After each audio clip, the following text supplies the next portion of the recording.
Johnson. Yes. Gary Campbell. Same. Gary Hall. Yes.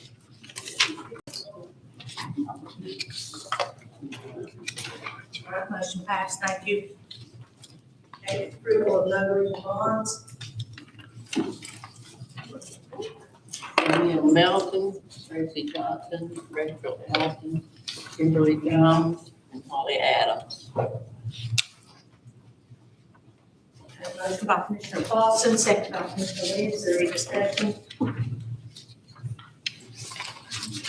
right, thank you. Let's go.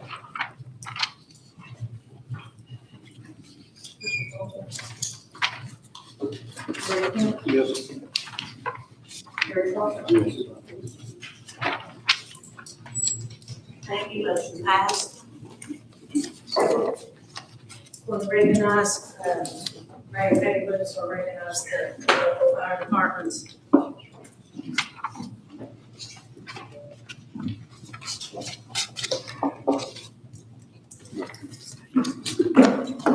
I could have all the members of all our volunteer fire departments and constables stand up. If any of the fire chiefs were here, would come in front. Fire chiefs. Come on, Mom. Come on, Mom.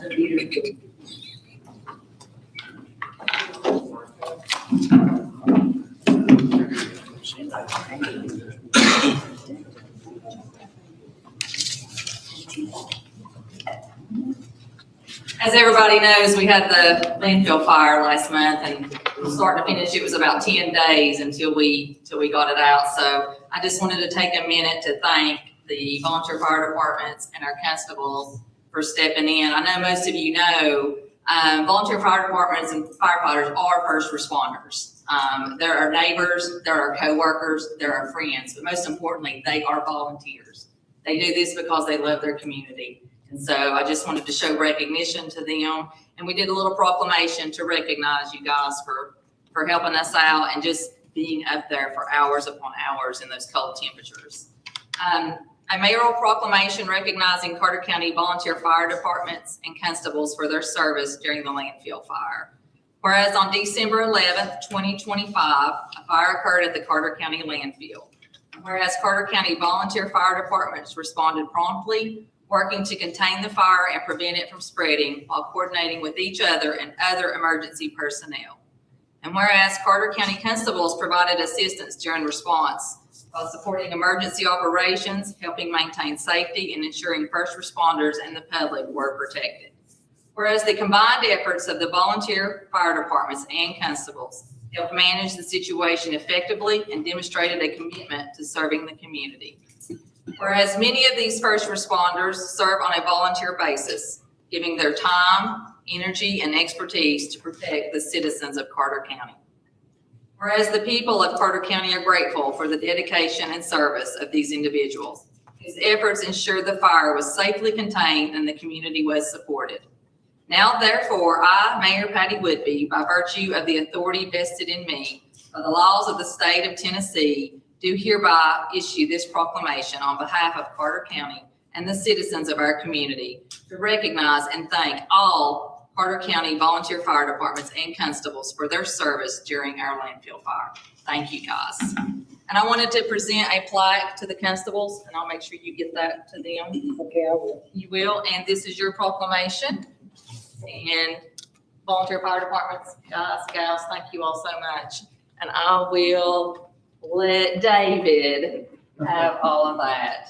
So I just wanted to say thank you. And I'm sure the county commission, thank you guys. Appreciate everything you guys have done too.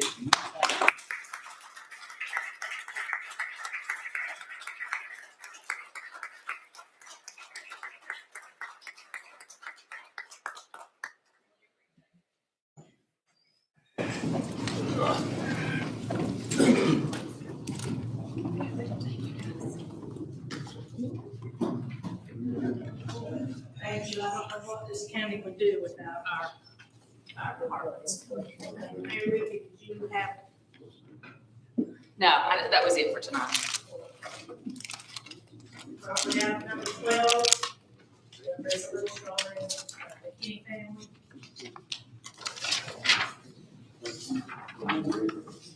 Is there anyone here for the McKinney's family? Back there. Yeah. I'm happy to read it. This is a resolution honoring the lives of the McKinney family and designating the bridge spanning the Doe River on Long Hollow Road in the Valley Forge community of Carter County as the Black Eye McKinney Memorial Bridge. Whereas the McKinney family has lived in the Valley Forge community of Carter County for over 100 years, whereas Wilson Ollie McKinney and his wife, Nina McKinney, were the parents of Pink Edward McKinney, Roy Nathaniel McKinney, Arville Lynn McKinney, Phyllis McKinney, Oliver, Larry Wayne McKinney, and Terry Lee McKinney, all of whom had extremely dark brown eyes, thus giving them the name Black Eye. Whereas Ollie McKinney was a proud veteran who served in World War I, his sons Larry and Terry followed in his footsteps, serving the United States during the Vietnam War. Larry served aboard the USS Constellation CV-64, while Terry served with the 196th Light Infantry Brigade. Terry was the recipient of 4 Purple Hearts, a Bronze Star with a V for Valor, Vietnam Service Medal with 1 Bronze Service Star, Good Conduct Medal, Combat Infantryman Badge, First Award, Republic of Vietnam Campaign Ribbon, a Sharpshooter Badge, a General Bar and Rifle Bar, and the Army Lapel Pin. Whereas Larry McKinney also served the citizens of Carter County as a county commissioner and also as a member of the Planning Commission. Whereas in the late 1970s, the Long Hollow Bridge was damaged by rising waters. The McKinneys were among those that traveled to Nashville and petitioned then Governor Lamar Alexander to replace the bridge. Their efforts proved successful. Once the bridge was replaced, Governor Alexander visited Elizabethton and went from the new bridge with Larry McKinney. Whereas the Board of County Commissioners of Carter County would like to formally recognize and honor the lives of the McKinney family by adopting this resolution in their honor, officially designating the bridge spanning the Doe River on Long Hollow Road in the Valley Forge community of Carter County as the Black Eye McKinney Memorial Bridge. Now therefore be it resolved by the Board of County Commissioners of Carter County, Tennessee, meeting in regular session on this 20th day of January 2026, the lawful quorum of said board being present, a majority voting in the affirmative, that the board hereby adopts this resolution honoring the lives of the McKinney family and officially designates the bridge spanning the Doe River on Long Hollow Road in the Valley Forge community of Carter County as the Black Eye McKinney Memorial Bridge, and directs that the bridge shall always bear this name regardless of the future necessity for replacement of the bridge. Motion by Commissioner Hill to rename the bridge, second by Thomas Profit. Is there discussion? Okay, let's vote.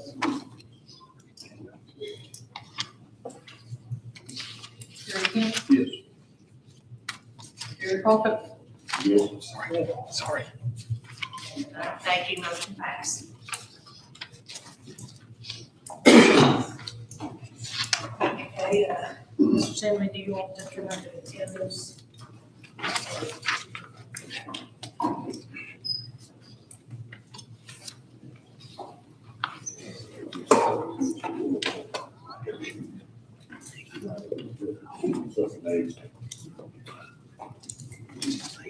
Just wanted to say that, thank you all for listening back there and what's coming about with Carter County. We're looking to go to from a 5-year reappraisal to 4-year for different reasons.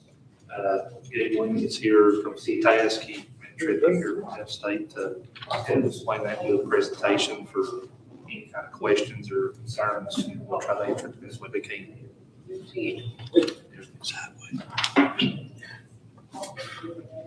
Good evening. Thank you very much for the opportunity to come and speak with you this evening. As Shane mentioned, my name is Gabe Looney. I'm a property assessment consultant with CTAS. Prior experience has been in the assessment offices in 2 different offices in 2 different states before coming over to the University of Tennessee and working with CTAS. Currently work with 33 assessors in the eastern third of the state, so that is my primary area of responsibility. I will attempt to keep my comments brief this evening, but I wanted to kind of discuss the process with you. And there is currently a movement to shorten reappraisal cycles, and we want to kind of talk through that with you. As you probably well know, you are at the back end of a 5-year reappraisal cycle. Carter County will be completing their 2026 reappraisal cycle in the upcoming months. Through that process, the assessor is responsible to bring to this body a new plan for the future years, the future cycle that you're going into. That is part of the process. Reappraisal is a continuous, ongoing process. It never ends, okay? Now let's talk about the 5-year cycle. As you probably know, if you're in a 5-year cycle, there's a process that takes place in the 2nd and 4th years of that cycle called equalization, okay? The state comes in, reviews the assessments, and generates what's called a ratio, an equalization ratio. That ratio is an adjustment that is put against your personal property assessments and your public utility assessments. Now, why is that important to you? It is a negative adjustment to your assessments. It reduces the tax revenue on those 2 classes of property that you will receive in those years, okay? So over the last 3 years, 23, 2024, and 2025, the revenue impact to Carter County was $1 million. That's a staggering amount of money, okay? It wasn't money that you lost. It wasn't money that the assessor did something wrong. It was strictly based on equalization of personal property and public utility assessments, okay? You did not receive the benefit. There was an extra $1 million out there that you didn't receive because of equalization, okay? It's required in every county, okay, in those ratio study years, all right? As you can well imagine, that puts a strain on the budget conversation, I would suspect. And across the state, over the last 5 years, if you will, there has been a lot of conversation specifically to the comptroller saying, you're killing us. We're losing money. We're not benefiting from money. This equalization is hurting us. So the comptroller has taken a proactive, and I have to give him great credit, he's taken a proactive stance in that process and publicly, and even so far as pushing a bill forward in 2024 that would reduce the reappraisal cycle. That would have eliminated the 5 and 6 year cycle. That bill went through the legislature, went through the Senate side without any problems, went through the House committees, no problems, got to the House floor, and somehow got twisted and turned, and it was misconstrued that it was somehow a tax hike. And that's incorrect, because reappraisal is revenue neutral. And there's a certified tax rate process that protects the taxpayer. So it stalled out on the House floor. But last year, there were additional legislative changes that allowed assessors to reappraise or broaden the language that would allow an assessor to reassess in less than 4 years. And they could do an updating if they so chose within that 4-year period. So the comptroller has been instrumental as he's traveled in communicating that he thinks the time, and we agree, is to shorten our reappraisal cycles. The real estate market is too active, even before we went into this growth period over the last 5 years, to wait 5 years to do a reassessment. It creates a lot of confusion in the marketplace with taxpayers and property owners. It also hampers, as we discussed through the equalization, hampers your revenue streams as a legislative body, especially as you go into budget season each year. And last but not least, and most importantly, is that ratio that we talked about that is applied to personal property and public utilities is also an adjustment to your tax relief recipients. So if you have a low-income elderly person or a veteran that is receiving tax relief through the state program, when there's a ratio in years 2 and 4 of a 5-year cycle, they get less tax relief. Their credit is reduced. That inadvertently creates a tax hike for that particular recipient. So those veterans and low-income elderly are paying more out of pocket during those years. So what is the remedy? A shorter reappraisal cycle. And as I've mentioned, the comptroller has been instrumental. You may have read in the local news, Sullivan County has moved from a 4-year to a 2-year reappraisal cycle. That's an aggressive move, okay? But for Carter County, we think the time is right for you to take the initial step to move from a 5 to a 4-year, which will at least reduce or eliminate one of your ratios. So with that, I'm going to pause. Shane, do you have anything, or are there any questions?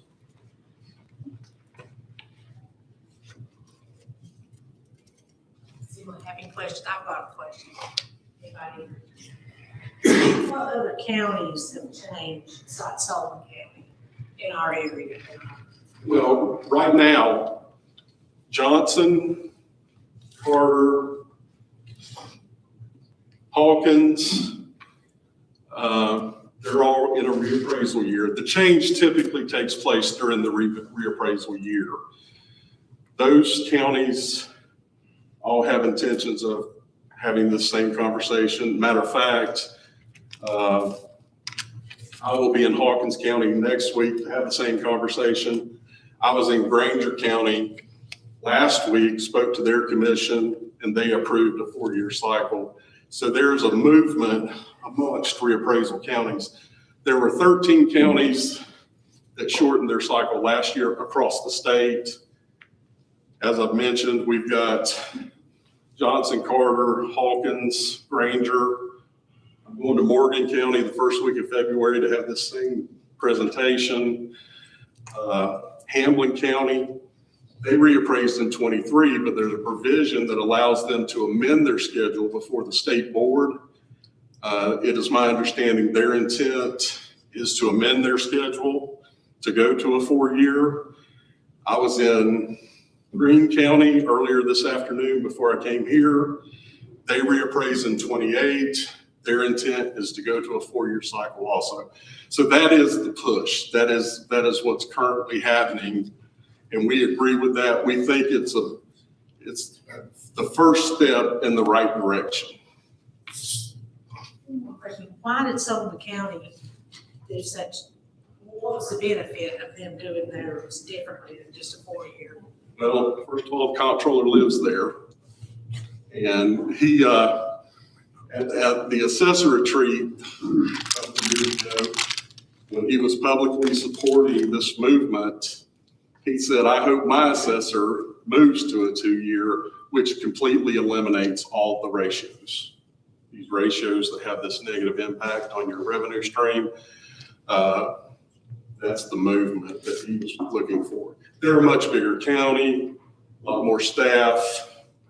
Those are all factors that play into that.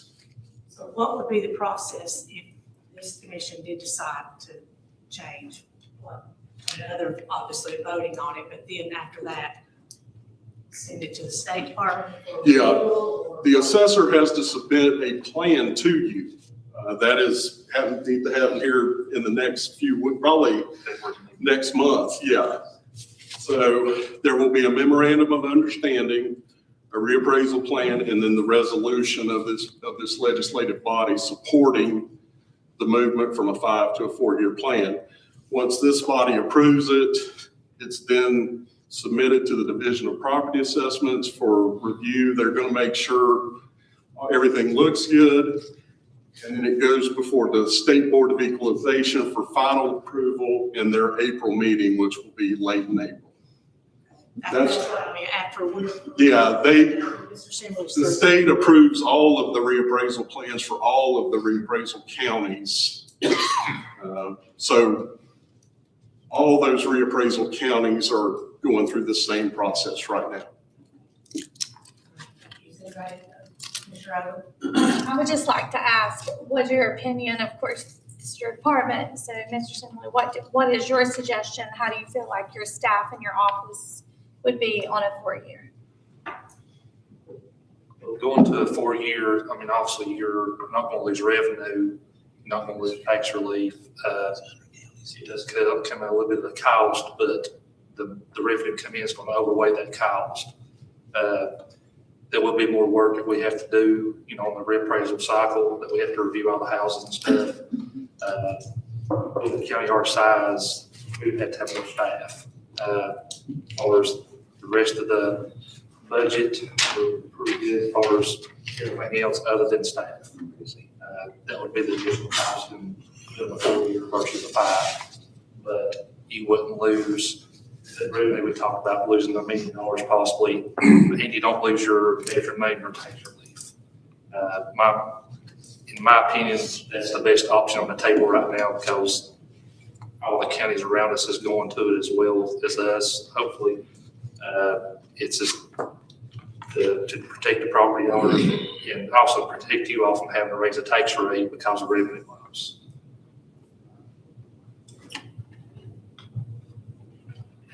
Thanks, Shane. Mr. Deal, sorry.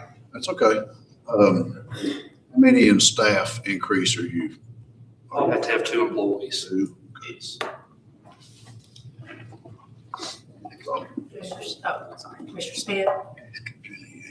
Do you have the numbers that you gave us at budget of how much our support to the veterans and the Yes. poor folks in our county, how much has it dropped over the last few years? The tax relief 5 years ago was $148, now it's $103. The veteran money at the beginning was $888 and is now $549, which that's a loss of $339. That's a lot. Yes, it is. As a general rule, I'm sorry to interject, that math is consistent. Typically, with a tax relief adjustment, the low-income elderly lose approximately $50. The veteran loses 6 times that, which is $300. And that math matches. That's consistent county to county. Thank you. You say you have to hire additional staff. What staff do you have now this year? I have, as of right now, I have 8 full-time employees. That's 4 working in the office and 4 field workers. So, I mean, with short of the reappraisal, we had 35,000 parcels we had to check on a 4-year cycle, so now you want to check it on a 3-year cycle.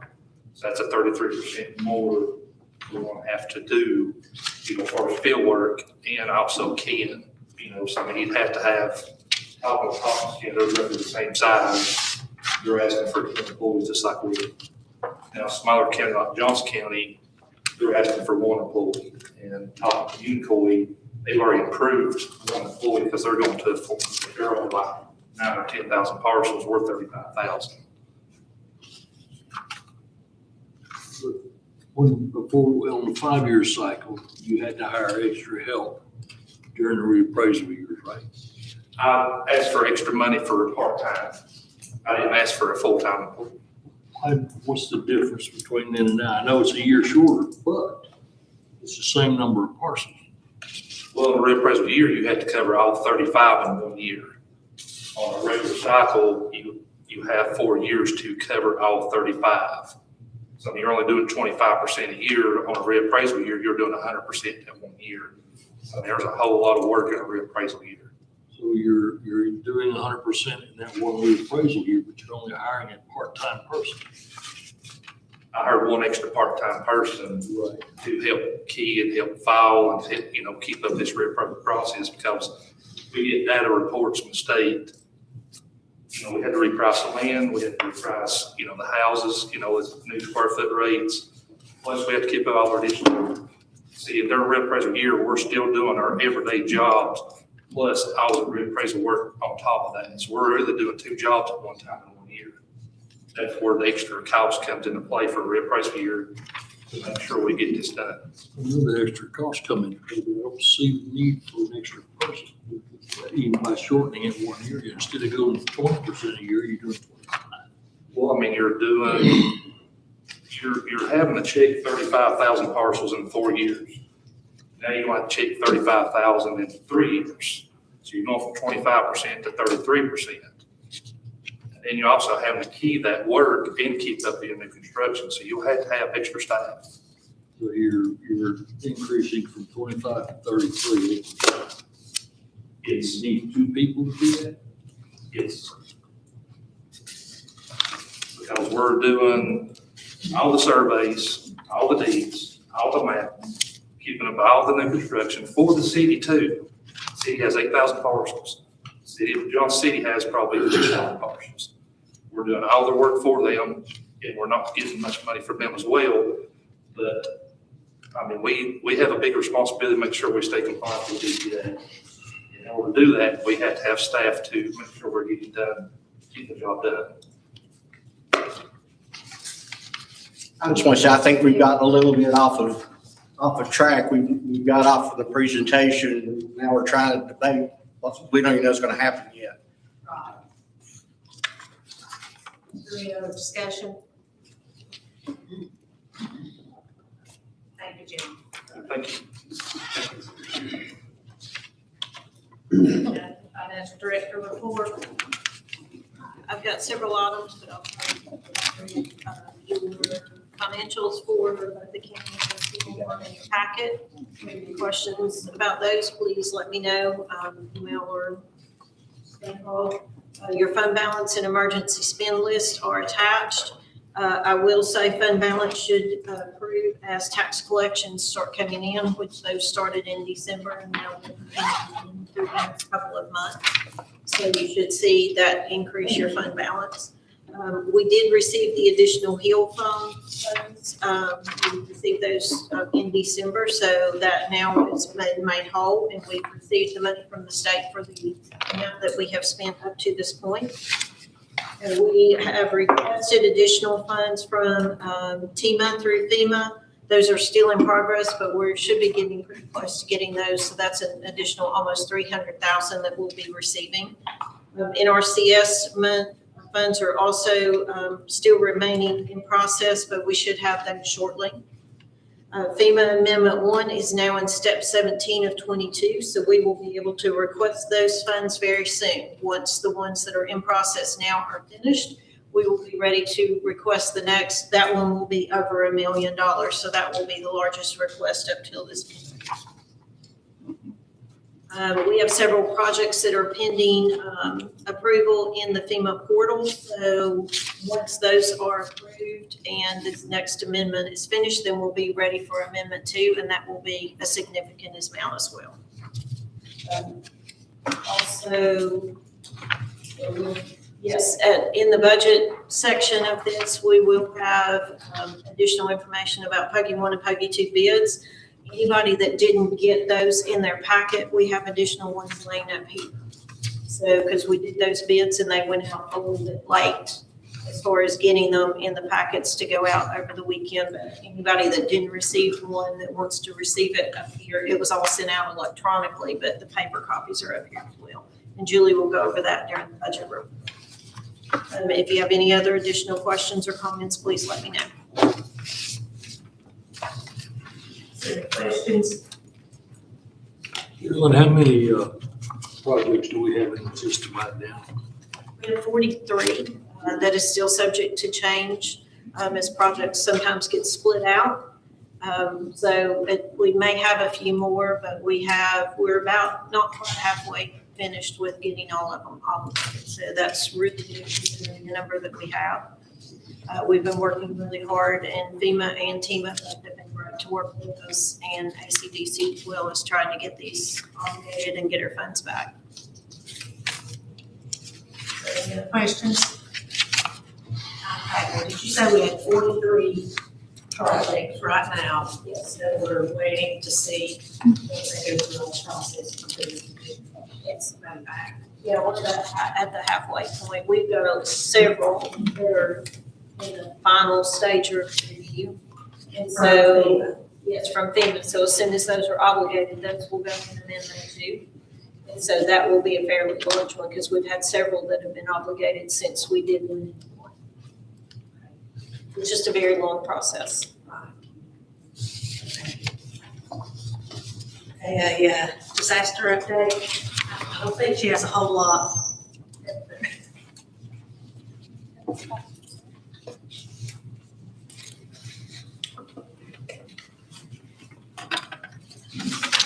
So just to reiterate, what I had said, we currently have 42 projects in the portal.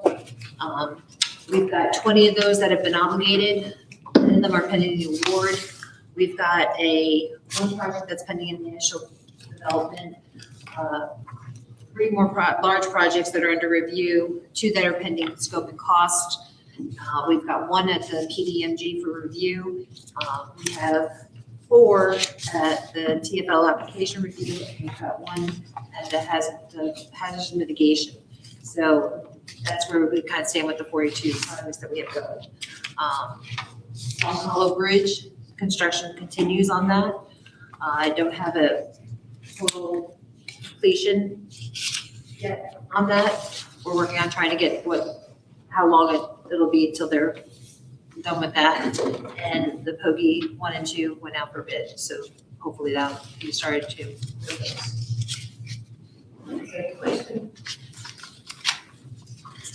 The only other thing that I have is, when we're talking about the disaster and the update, there is going to be a meeting for homeowners that facility assistance.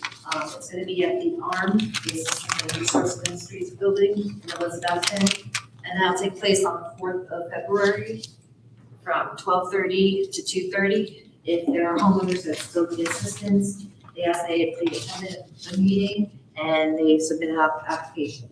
Otherwise, we do still have long-term, they still are active, trying to assist our county residents. The information for our meeting is handed out to you.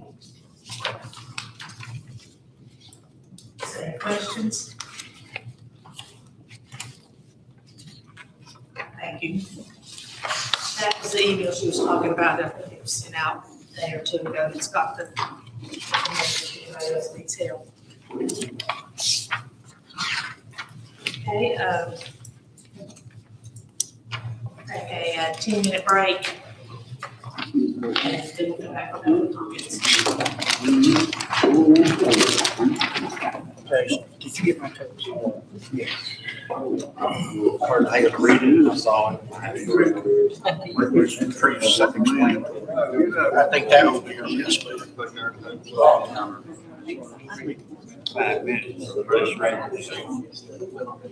Well, I'm like 10 years. Said, oh, it'll be like 10 years. We have to wait until May.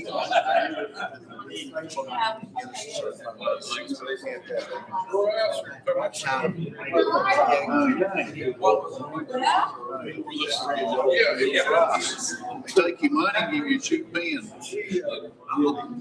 Make money off your money. What's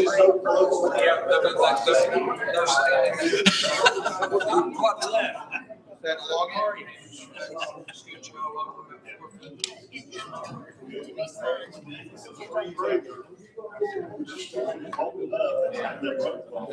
The Browns got on his.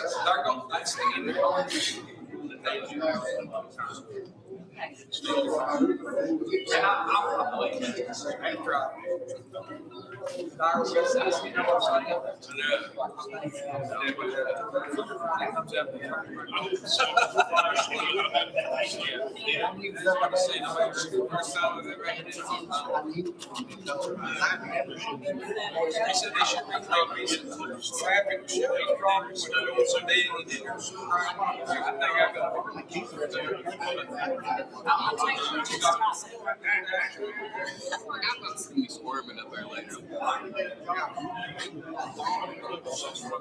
There you go.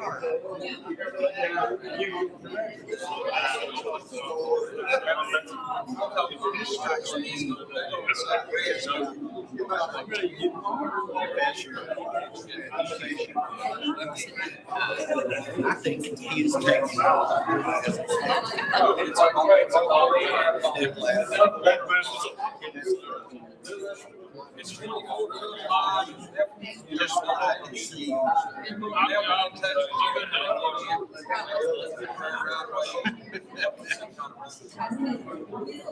Since she was mother's. Yeah, I have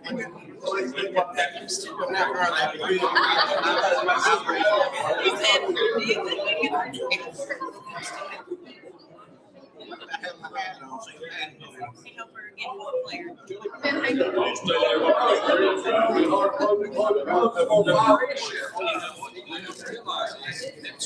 Chili Sean made it.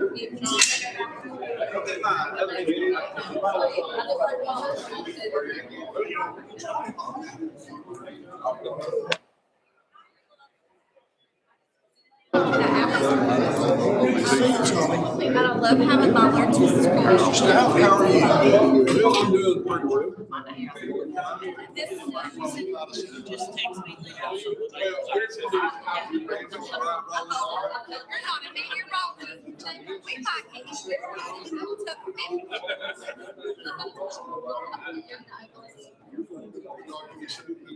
It's good, that's what they need. I can tell you to watch these and chase I did that already. I used it. Time with it. Yeah, my mom got her on it now. I hope so.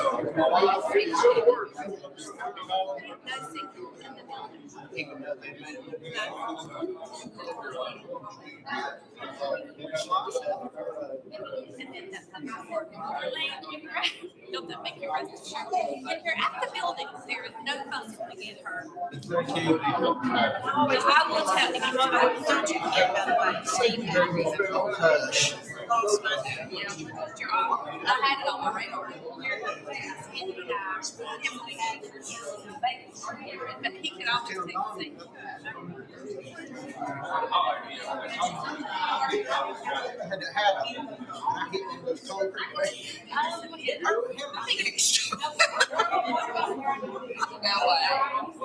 Yeah, that was fine. She told me to read it. I understand.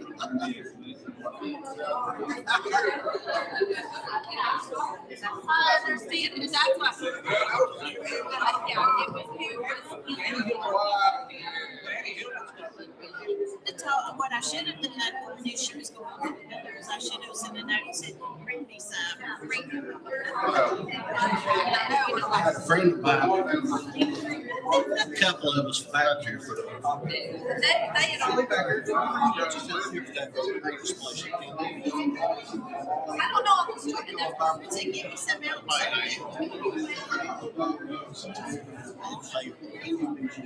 else. We were about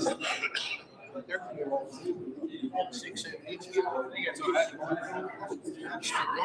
Well, Nick was doing it was switched. I was sitting back there when he was out. You can sit back there and put a room in there. He did, he cleaned it. And I was out too. I know you're loud. It just got crawled there. Yeah, it'd be fine. Right, sir.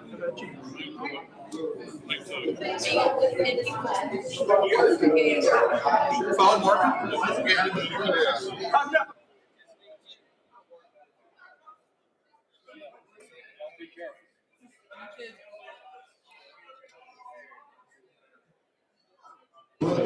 Also said, I'll check when I get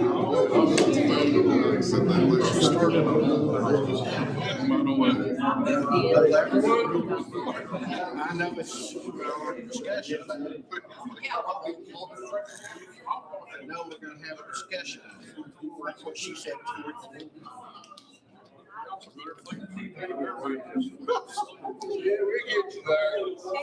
That's what they come and do.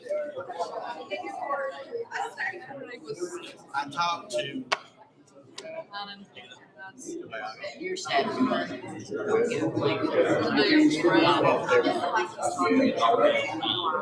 Hey, Aaron. Bronchitis and pneumonia.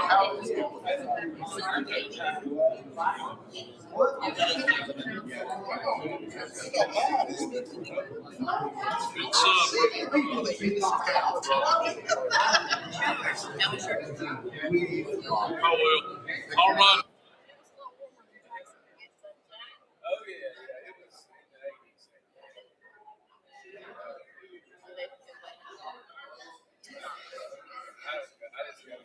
Essentially, Roger Taylor Jelly back there.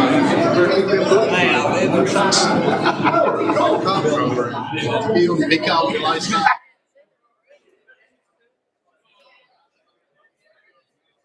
We know. He come in there and talk. It's Jerry and Kelly and. Nobody here. Chairman, it's about the priest. We're not giving it a snow. They never even got.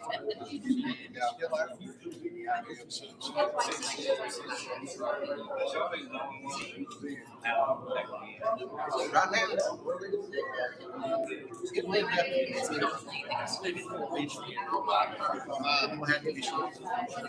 And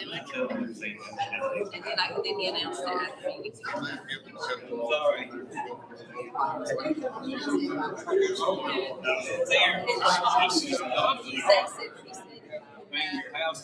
sorry.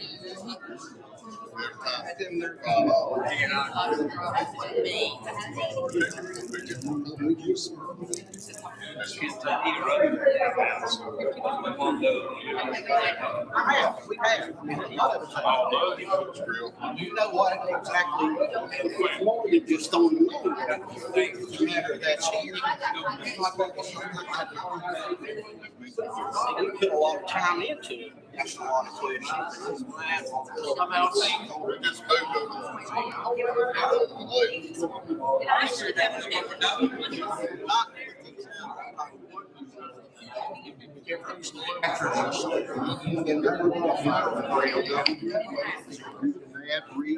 No simple.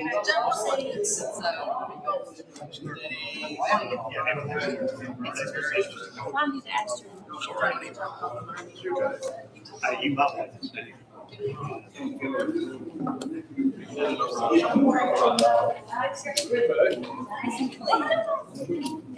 Person of comments now. 5 minutes. Please state your name and the district you're in. Is there any post comments? Everybody has. Mr. Rockett.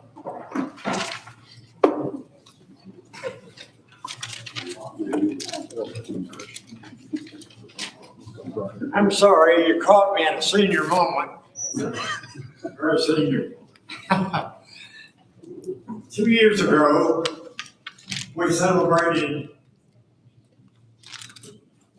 the life of Elvis Presley. Yesterday, we celebrated the life of Dolly Parton. But I'm not going to flip this coat open like I did 2 years ago. 4 critical things.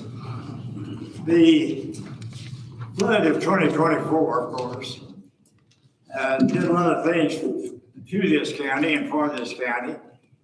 I know that when we started this about 7 or 8 years ago, we had, Ms. Watson, $45 million in the kitty. What have we got today? That's the right question, and I won't ask the answer, but I'm saying that when everything is paid, what we're gonna be. We'll get $45 million with it was several years of being austere with the budget. And I'm not kidding you, the slogan was you do more with less. Do more with less. But be that as it may, we are out of landfill space, as everybody knows, and I believe that Schuler possibly found a little reprieve in some land that will help us for a little while. But the flood didn't help us at all. Here's my question. We bought a brush burner, a high temperature brush burner several years ago. Was it used during this burning of the brush? And it was almost $250,000. As my memory is over 100,000, toward 200,000. Well, at least it was utilized. That's good. That was number one. The landfill committee needs help, Mayor. I would be right now looking for space for a new landfill if the population will stand for it. You know, that's the thing. Nobody wants a landfill in their backyard. But there might be a place somewhere in the mountains, here and there. If EPA would get on the ball, they would let you fill the sinkholes with certain things. There's less sinkholes in this county to do the job. Mayor, here's the problem. A few years ago, they tore down the North American, or the Glenstock plant, I call it, North American Rayon plant. And I told the city, I know this company out of Alabama, and I'm telling you right now, you better tie them up tight. They'll take the steel out of the plant, and they'll leave you several million pounds and loads of brick. You may not have noticed it, but you go down behind Stowaway, between there and possibly the dialysis center, and you go to the end of that street and you start looking at the brick. The landfill is full tomorrow if they chose to send it up there. You may want to even go out of landfill business, but you can't go out of, there's one phase of it you can't go out of. You can't go out of the transfer station. By law, you've got to keep the transfer station to transfer household waste to other landfills, which is what you're doing now. You have to keep that, but you don't have to keep the demolition portion of it. So you might want to consider simply going out of it. And they've got several thousand acres in Sullivan County that's doing the job, and how they managed to do it around the population, I don't know what they did. What have I been doing for the 3.5 years since I left you, since I was sent home by the voters? I was appointed over a committee of 8 counties. And a lot of you knew that, and some of you didn't know that, but you know it tonight. I have been trying to bring funding to several counties. Mr. Morgan, your time's up. Let me just say what we brought to Carter County. $4.8 million, not bad for one individual. So, that's all I wanted to do, other than to,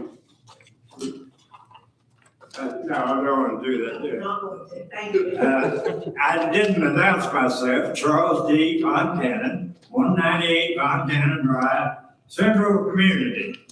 Thank you. Is there anybody else that has other comments? 0. Any other public comments? Thank you. Let's go to the other committee meetings.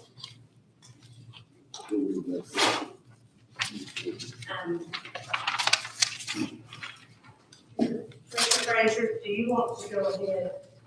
No, Madam Chair, I'll wait.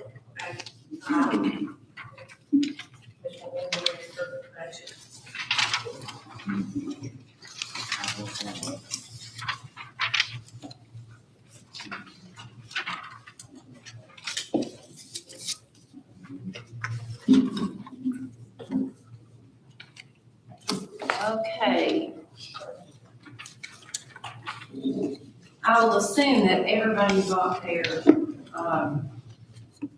email from Sherwin Collins over the weekend, well, really on Friday, from the Carter County Highway Department. I'll just assume that you had a chance to look it over. This did come in late. This came in, bids were opened on January 15th, and they were scored. This came in today, but we felt like this was very important to get on here tonight. So the bid winner was Summerson Taylor on both projects.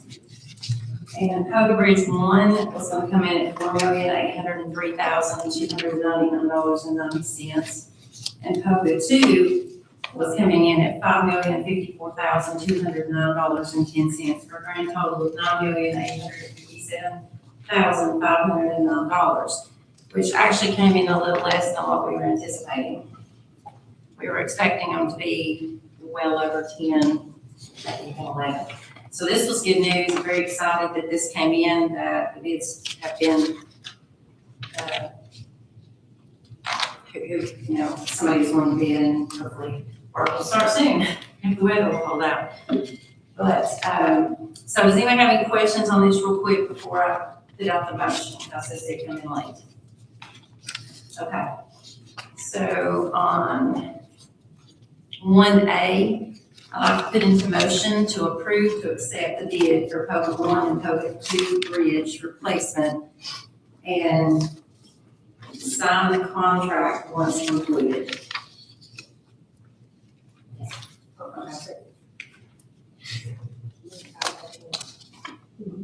Type that one in. I was making sure she had a copy it since it was new. Alright. Okay, second by Commissioner Taylor, do you have any discussions? Any questions? Yes, Was this the lowest bid, or how did Summerson Taylor come to this? To this bid? The only bid. The only one that bid? Okay, thank you. Only one I put in. Is there any other questions?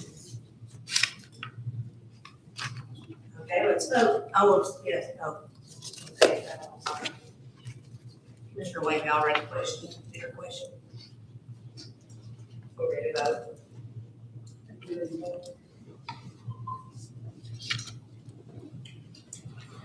Yes.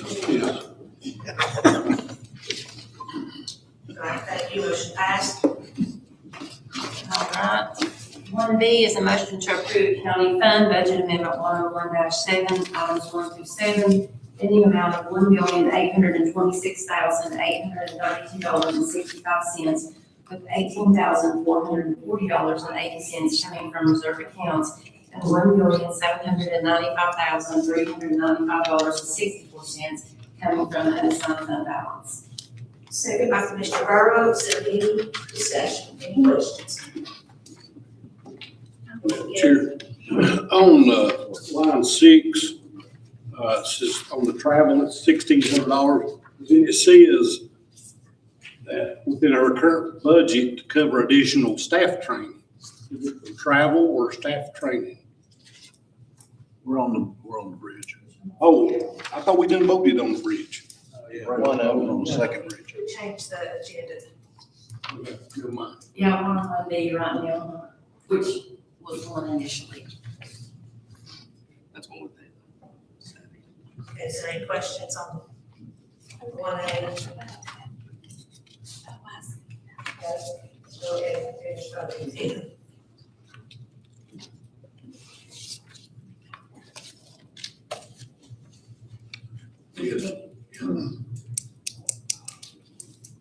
Mr. Raymond?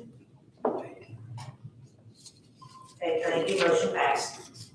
All right, number 2 is motion to approve solid waste fund budget amendment 116-5, items 1 and 2 in the amount of $745,000, with nothing coming from reserve accounts and $725,000 coming from solid waste fund balance. Second by Commissioner Burrow, is there any discussion or questions?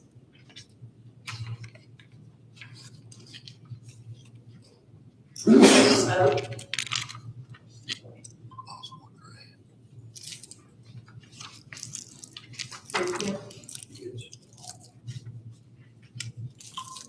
Thank you, motion passed.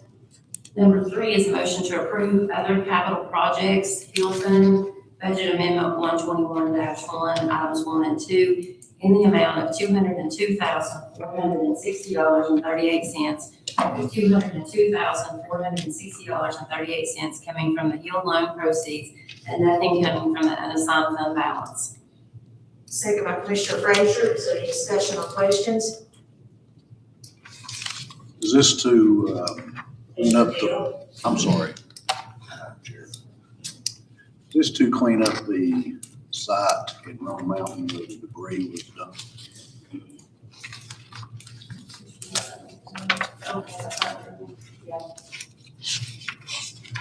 It actually came to the list on what they initially projected, didn't it? Yeah. So,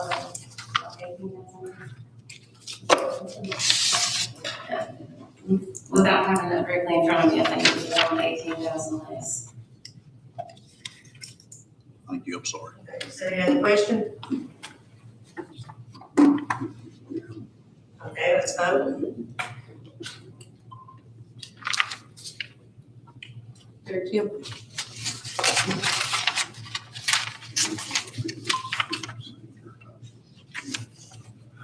Okay, thank you, motion passed.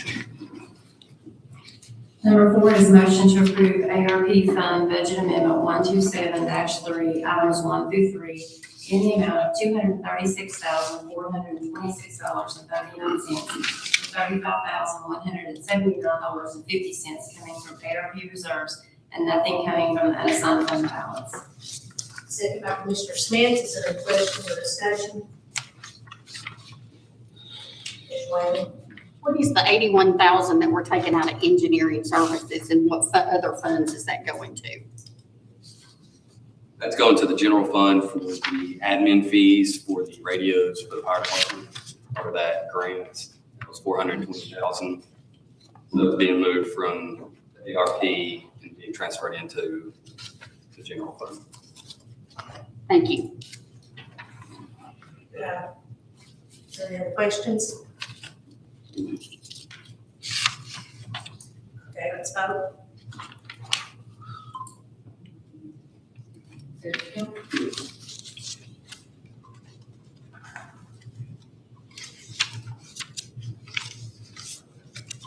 Thank you, motion passed. All right, number 5 is a motion to approve debt service fund budget amendment 151-1, item 1, in the amount of $675,150, with $675,150 coming from debt service reserves, and nothing coming from the unassigned fund balance. Second by Commissioner Frazier. Is there any discussion or questions?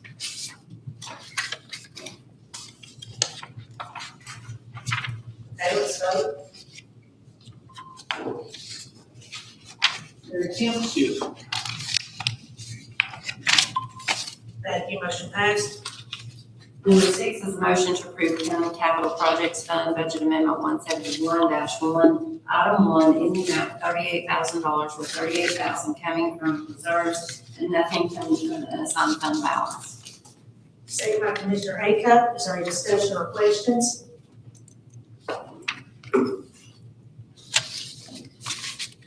Okay, let's vote. Kim? Yes. Thank you, motion passed. Number 7 is a motion to approve general purpose school fund budget amendment 141-6, items 1 through 7, in the amount of $1,552,390.09, with $95,836.55 coming from reserve accounts and nothing coming from the unassigned fund balance. Second by Commissioner Frazier. Is there any questions?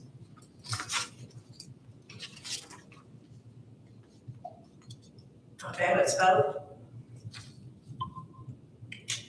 Gary Kemp? Yes.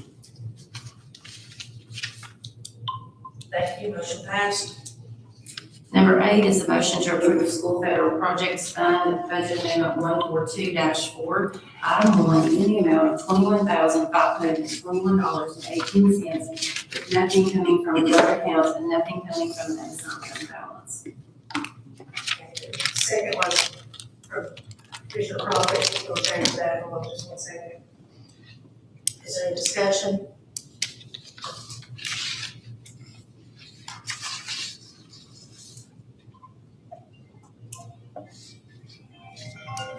Okay, let's vote.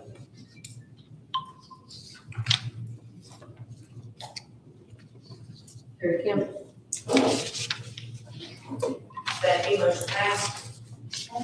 Number 9 is a motion to approve other capital projects, Helene Fund, budget amendment 180-5, items 1 through 3, in the amount of $2,022,966.89, with $2,012,966.89 coming from the Helene bond proceeds and nothing coming from the unassigned fund balance. Second by Commissioner Wynn, is there any discussion?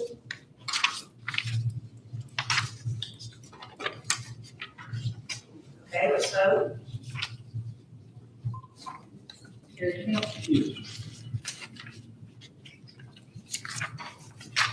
Thank you, motion passed. Number 10 is a motion to approve the animal shelter monetary donations in the amount of $9,580.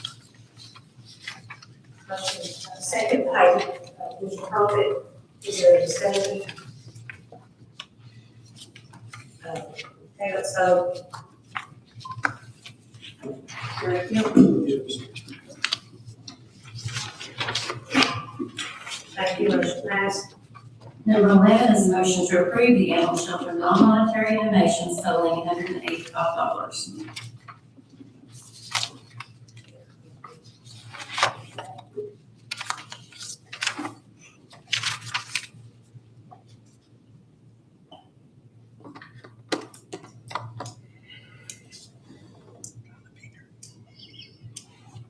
Second by Commissioner Crawford. Is there any discussion?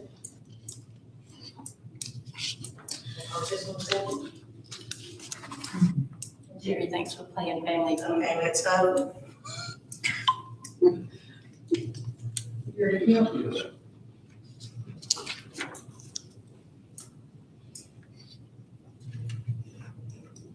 Commissioner Reed?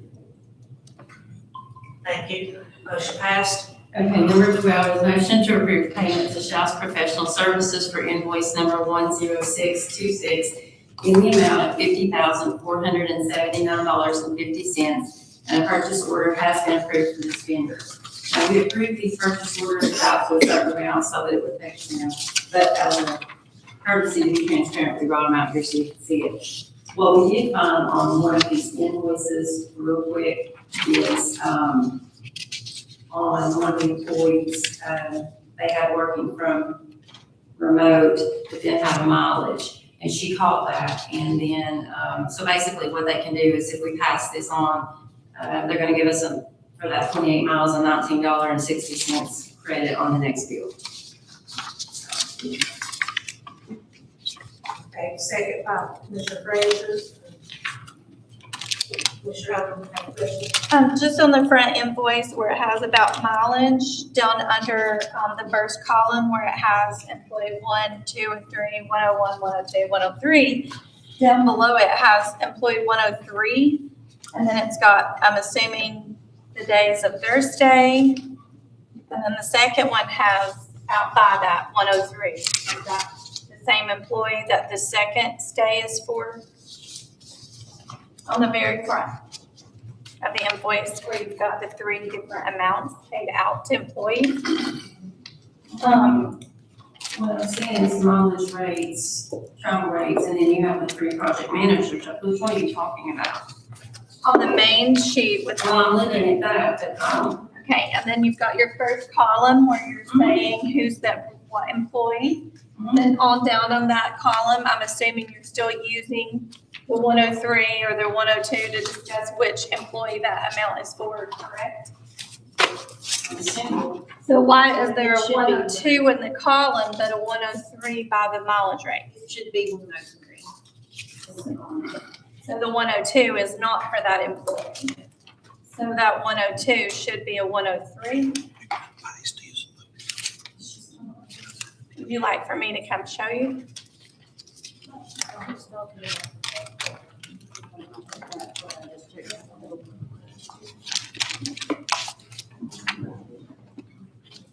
it's down for 2 employees is the problem, is which employee has the mileage?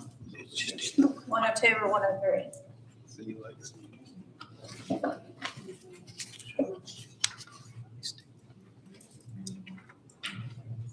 I believe it's all for 103.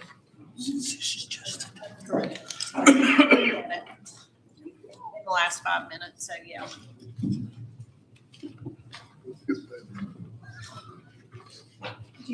Did you see what It's for 103.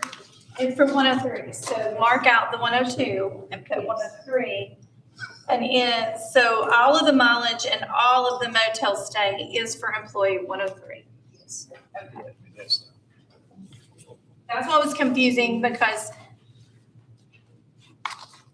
the other part is a suggestion on all of these pages at the top. It just has it, but it don't have employee 102 or 101 or 103. So you're just having to try to figure out which page goes to which employee. I'll give them a suggestion. Because I don't know what that page, which employees, this is their description. Because it doesn't have which employee's description that is on each page. The pages, okay, I'll give them that. No, because it's all 3 employees attached, so we can't tell which employee did what. I'll give them that suggestion, and they can talk to their billing company.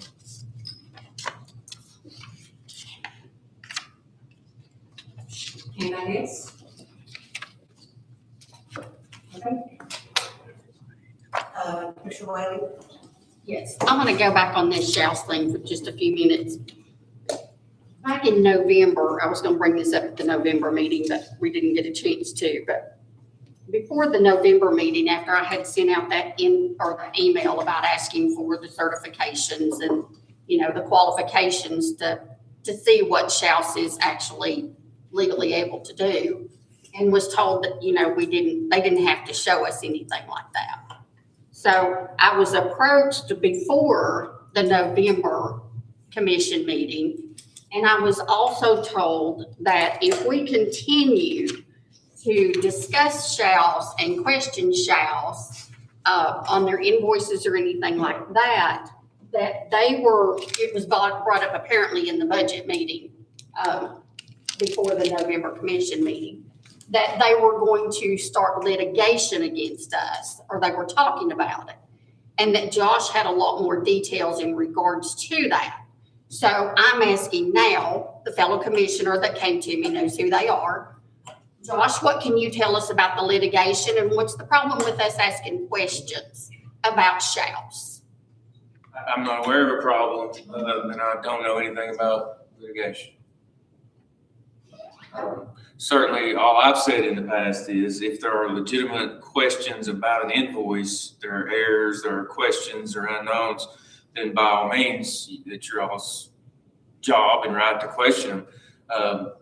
The problem would be if it's just, a vote based on, I don't like someone, or I don't like, don't feel like they're doing a good job. If they're under a contract to do a job and they submit a bill that no one can disprove they perform those tasks, that would be the issue as far as my point of view. But I've not told anyone that there's pending litigation or threatened litigation or that they shouldn't question.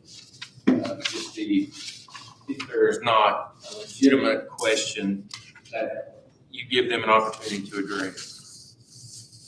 Just like has been done with the questioning process. You see something, there's an error, there's a mistake in mileage or labeling or whatever it's been. If you submit that question and there's clarification or adjustment on the invoice, then the situation's addressed.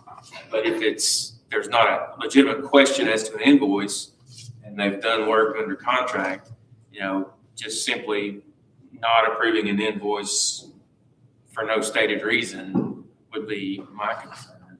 But that hasn't been communicated to me as a threat of litigation. Well, I asked for the qualifications because I wasn't here when they come in and spoke. Apparently, nobody got copies of the certifications or anything.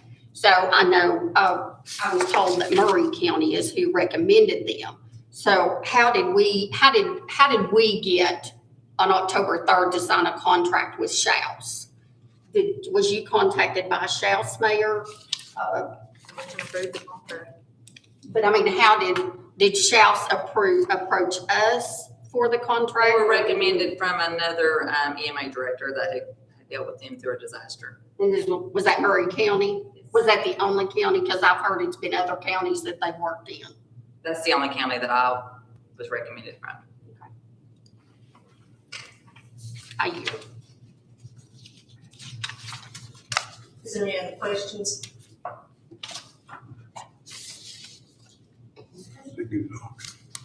All open, let's vote.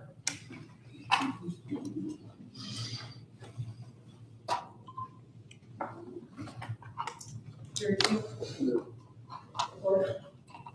Jerry Kim?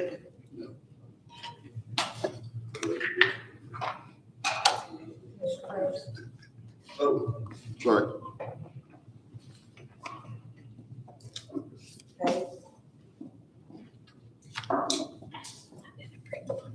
Motion passed. 5 noes.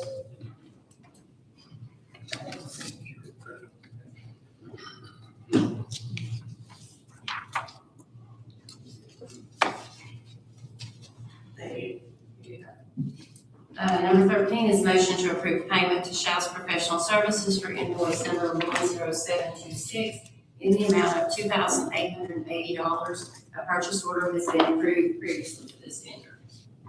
Second by Commissioner Frazier. Is there any questions or discussion?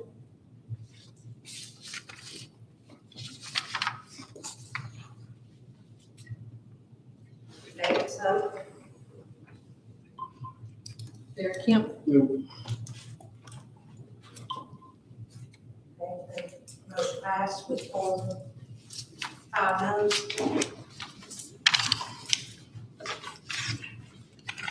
And we are done. Financial management.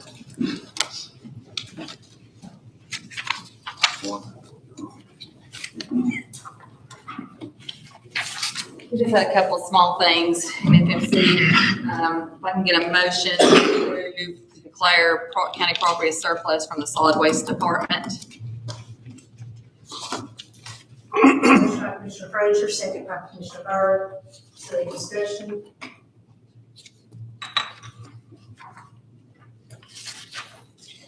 Okay, let's vote.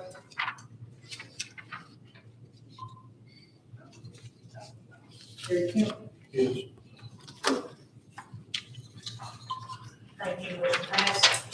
Next one is get a motion to approve a credit application for O'Reilly Auto Parts, credit line of $1,000 for the EMA department. Motion by Commissioner Frazier, second by Commissioner Clausen. Is there any discussion?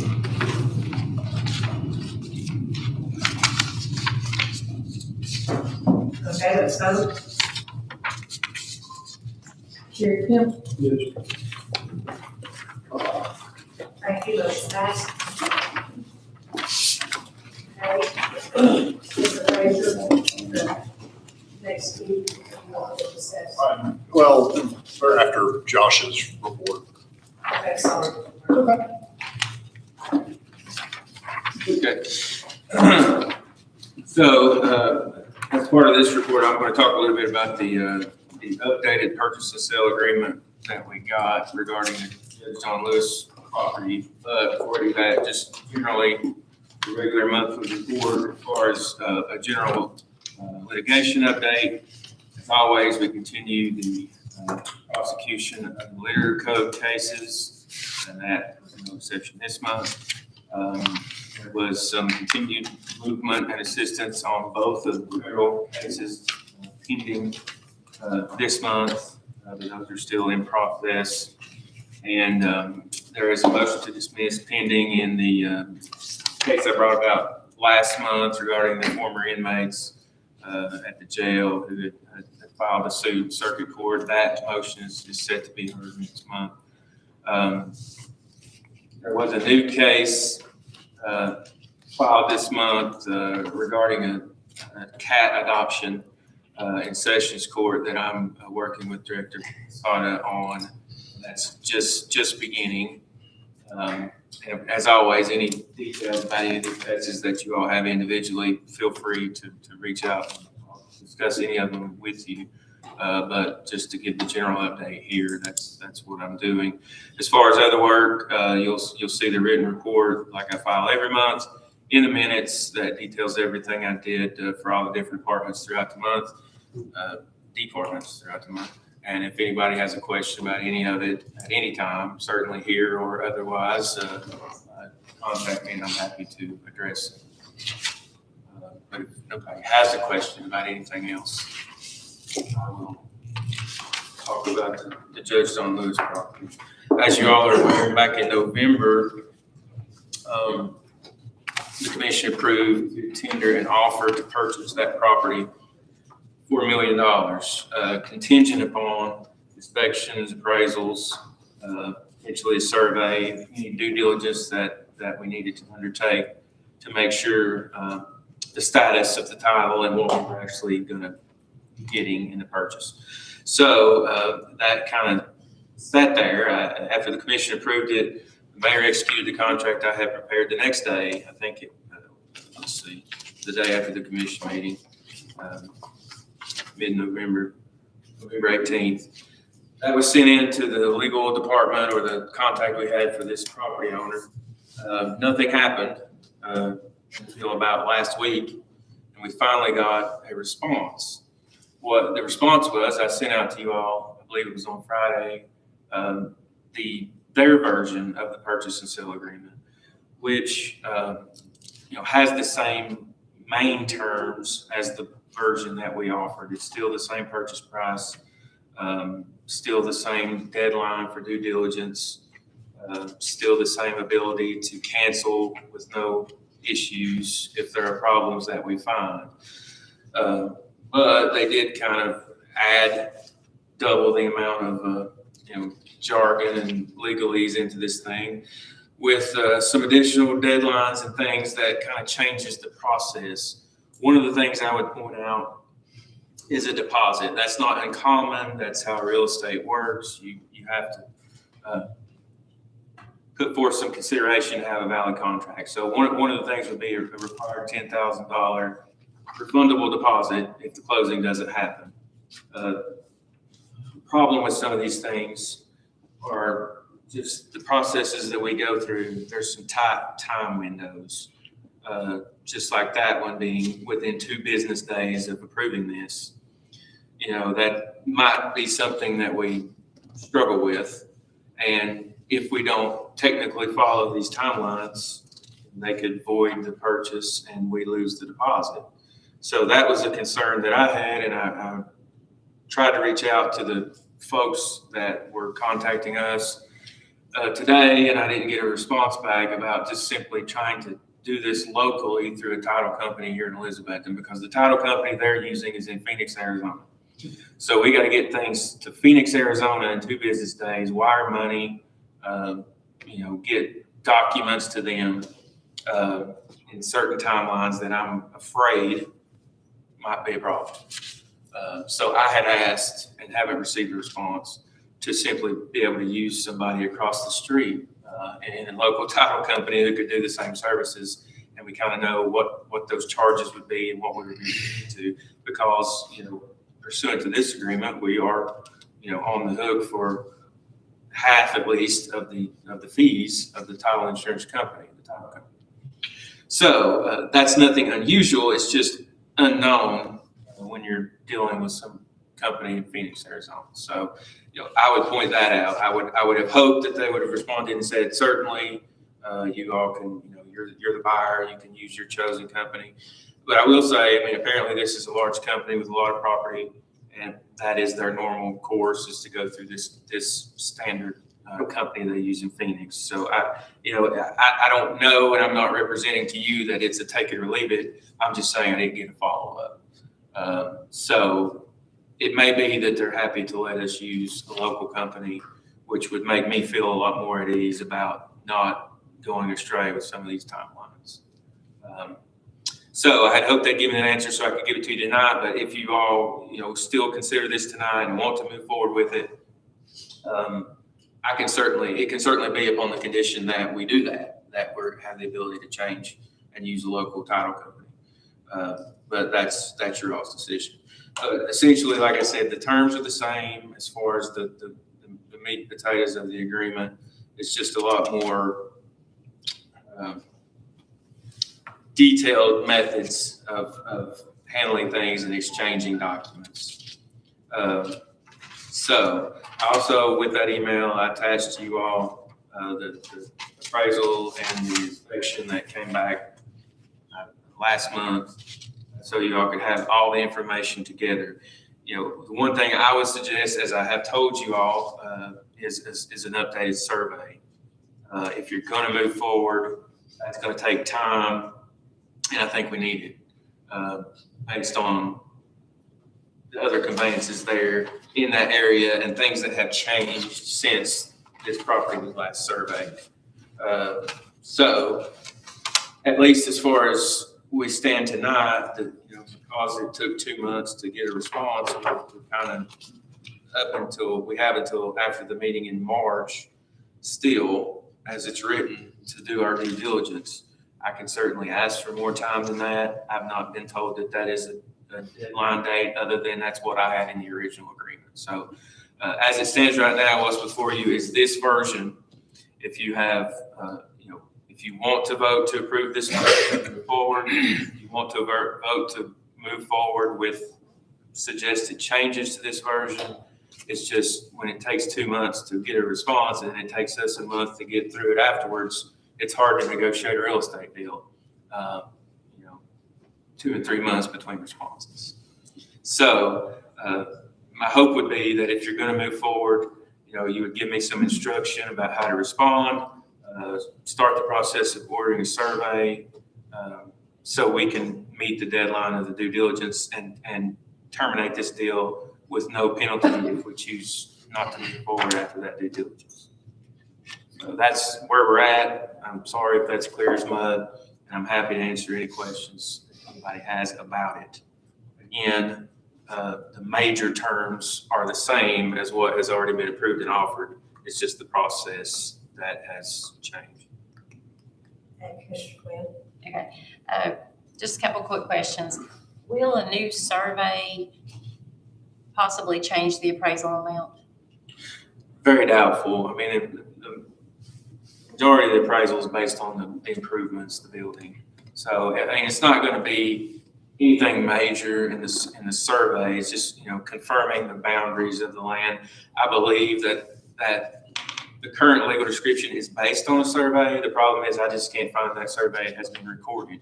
I know who probably surveyed it, who surveyed everything in the industrial park, but there's no reference to a recorded survey, and parts of it have been divvied out. Will it affect us negatively as a county if we pay more for a property than what it appraises at? How does that work?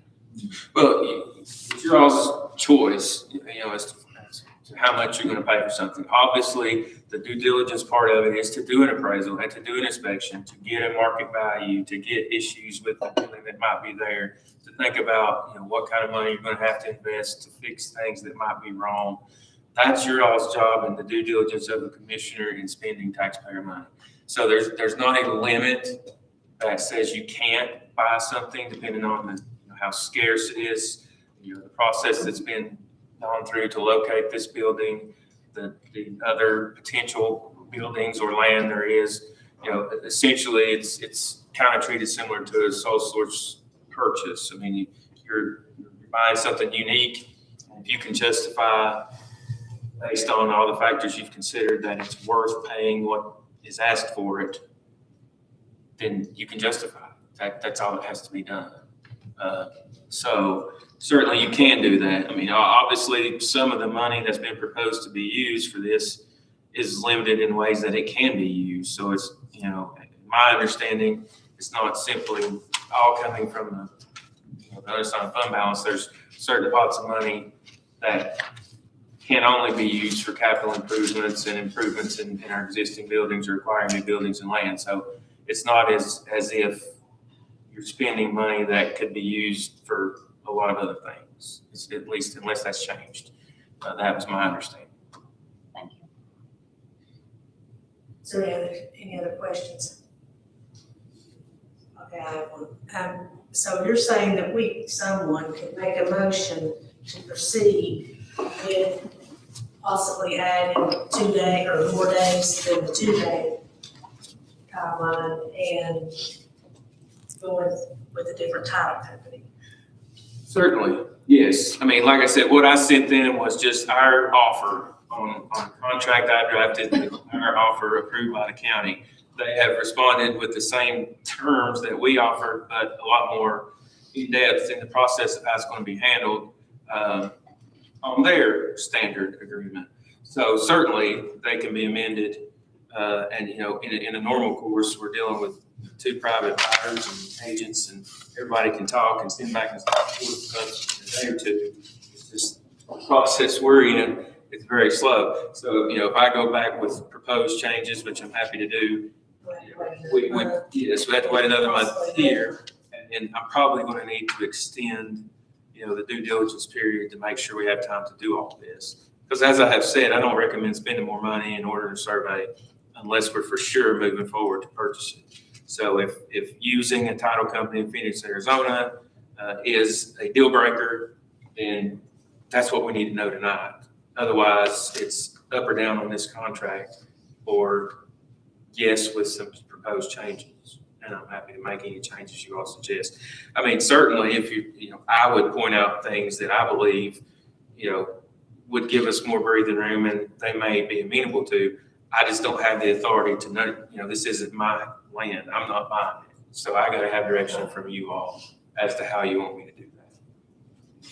Okay, Commissioner I personally would like to make a motion to extend the due diligence period on this particular proposal. And also at the discretion of our attorney, allow him to make any changes that are needed as far as with days, as far as trying to get money or information back and forth, and to also propose using a local title company. Do you have a time period? You just said extend. That's why I was gonna ask him what he feels we need, because you would know. Well, back in November, March 20th was a date that I just picked, and it was past the meeting date in March that I thought would give us plenty of time. But when, you know, you take 2 months to get a response, we're already in January, so March is, you know, seems a little tight now, maybe. You know, maybe just to be safe, May, depending on how, you know, seeing as how it's been a little slow, you know, thus far, it doesn't mean that we have to take that long. It just means we do have that long. If you're going to do May, you know, I was just picking a date that would allow notification after the full commission had considered everything again. So in May, that meeting's on the 18th. You know, if you wanted to say the end of that week, whatever, 21st, 22nd May, that would get us past the full commission meeting in May and time to notify them of whatever decision is. So I'd like to include the date of what he is proposing in May, Say May 24th. that date, and then that way it also protects any of our money that we would need. You were to start. Mr. Frazier, we've got a motion on the floor, but, you know, I just got one tiny piece to add that's relevant to the discussion, and that surveys are typically running between 4 and 6 weeks right now. can you repeat your motion? I'd like to propose a motion to extend the due diligence period to, you said the 20th of May? 21st. 21st of May. And then at the give the discretion to our attorney of anything that is in that document that we need to propose that's changing to extend time periods as far as being that this company is in a different state in order to make this possibly work out. Y'all extend due diligence to May 22nd? 21st.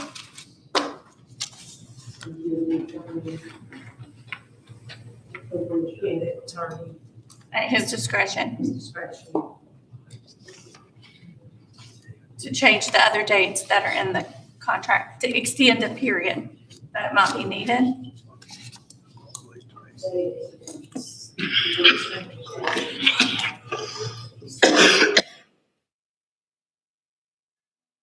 To propose using a local title company. It should say just extend any dates the attorney sees. Timelines within the contract.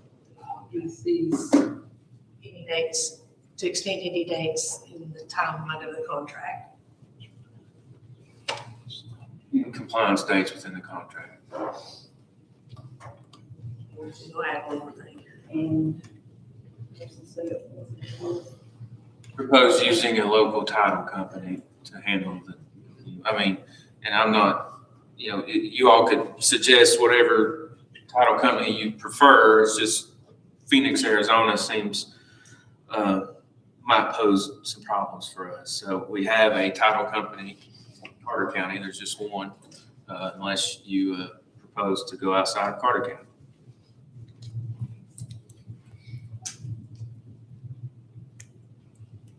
and use a local title company to handle title transfer. Closing, yes. Is there a second? Second. I'm sorry, I didn't see. Okay. Mr. Lawson, second. So Angie, open the motion, second. Lawson. Is there any other discussion or any discussion? Okay, I'll call the question. If you said it takes 2 days, if the title company, if they say no, I will have to use Phoenix. Are we still saying 2 days, or can we say, well, that, we can use them, but we're gonna need more than 2 days? Right, yeah, I mean, right now, the motion is to propose these changes, so you're not approving this at all. So I will go back with the changes I suggest and get a different version of the contract to vote on next month. That's what I'm hearing. So it's not an up or down on Phoenix tonight, unless you all tell me that. But certainly, if we can do that, if they want to, if they're dead set on using that title company because that's who they always work with, I just would feel a lot better about extending some of the deadlines for us to get this information so we don't violate the terms of the contract. Okay. So this, I'll make everybody understands. He's just changing it, the wording, gonna send it back to them. They're gonna okay or whatever, and then send it back, so we're not actually voting on it tonight. We're gonna vote on this. You're voting on proposing the changes. Proposing, but not to vote to accept. Okay, I just wanna make sure everybody understands. Unless you're gonna say, Go ahead, so unless you're gonna say if they agree with the changes, go ahead and it's approved. And if you want to say that, then we don't have to come back and do it again next month, but that's your all's call. If you want to see a clean, updated version with all the changes before you vote on it, that's gonna be next month. we would need Mr. Odom to. Well, we could add, if they will make these changes and then do it, then that might give them a little more pressure to actually act on what our request is. Sure. So if they approve these changes, could we add then to this motion that we would approve if these changes are approved? Yeah.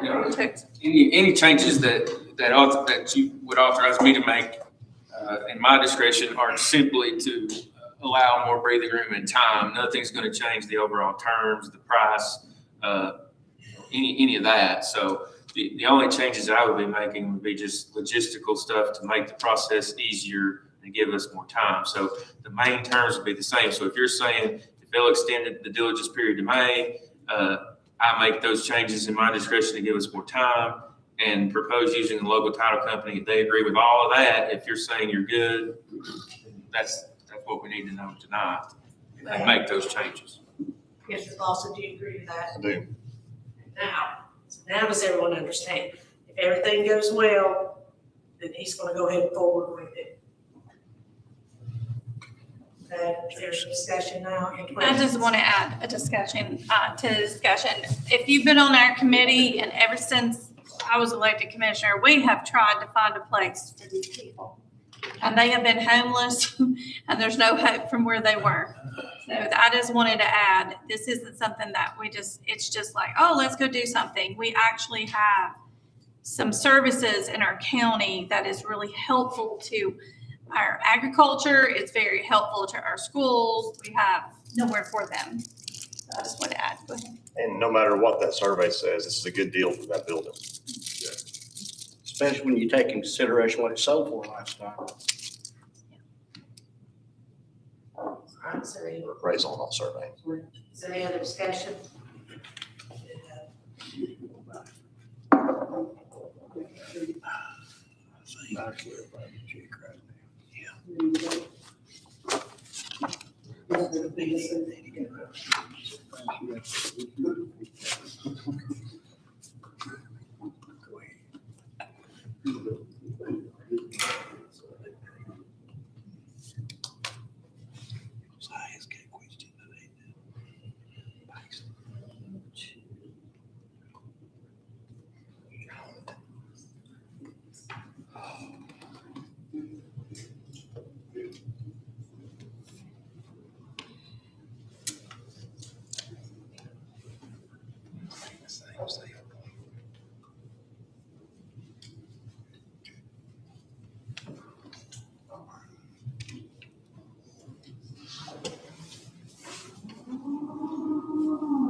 Might get to think about the width.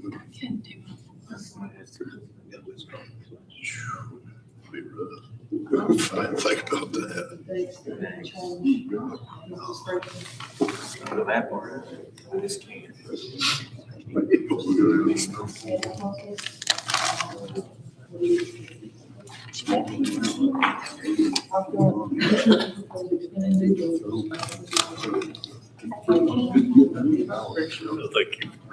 you. We put it all up.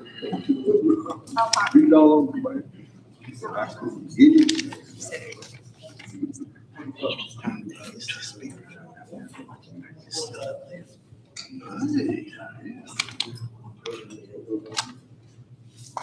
Somebody's got to bring snacks.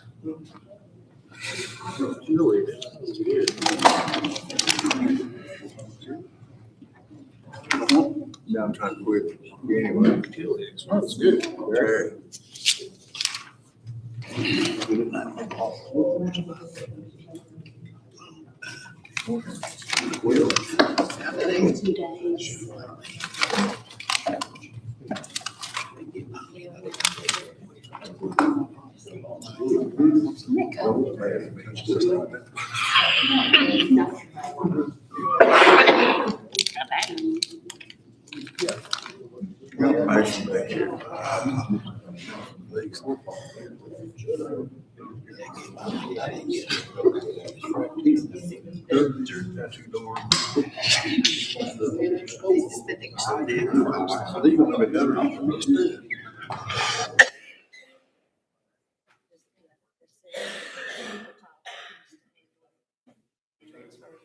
No, going for it now. He's only been there about a month. He did eat at one. First thing Mendoza, but that's Indiana's quarter.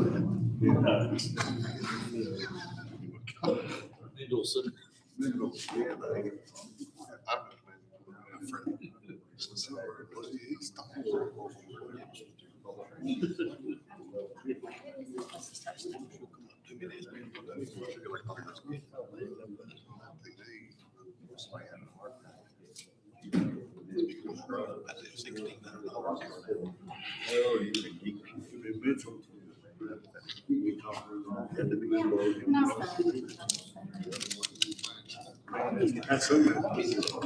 That's Start with that 10 pounds of lead.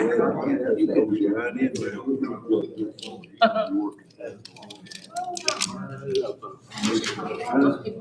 He's burning it up.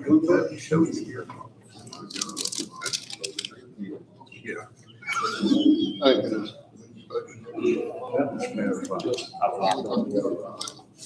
She told Maggie Christmas birthday. He was you think he's watching it. Like hot dog was. Have to sign it, yeah. Good idea. I said, that's my granddaughter. That's happy. You can sit there and look. My wife reminds me of that. Before you ever get close. Never spit in. You know, like, you're not getting rid of it. I know she don't need it. We were not just, I said, look, don't worry. Tried that. Find somebody cut a tree down. It's Eating that little mulligans. We were asleep down here. I was the first class. When I say confirm my house, it's probably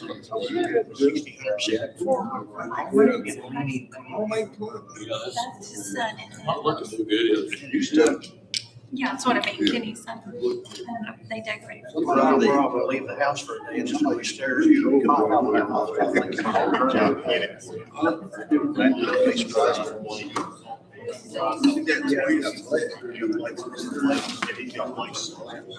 Sitting there. Now they just renting it. I used to, I think the two guys Kids stay right there next to it. I didn't know if they were looks blood in there. Have kids around. I don't know, they just. Sue, that must think one. No, not Tony.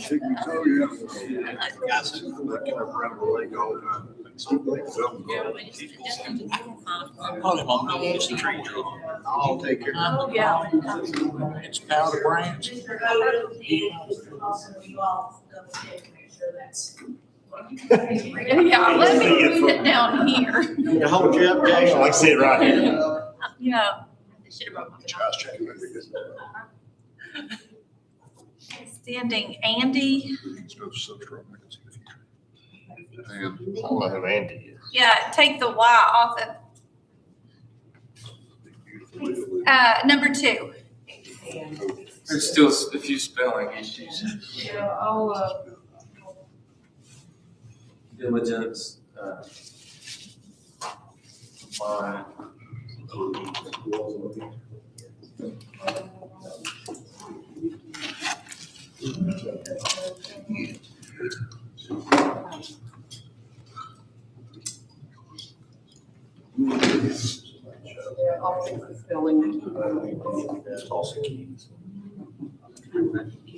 I don't know, but this is about other generations. okay, if there's not any more discussion, she's gonna fix the spelling. I'll fix this.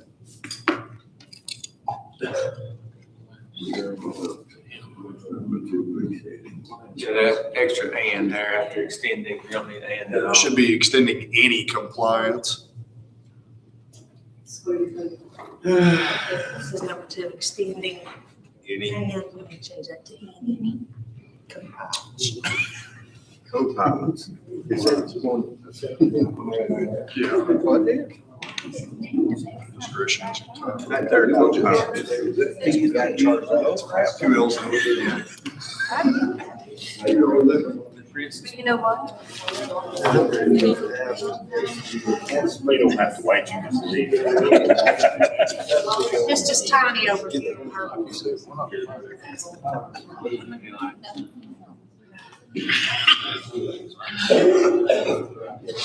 That's all. It's been a long time.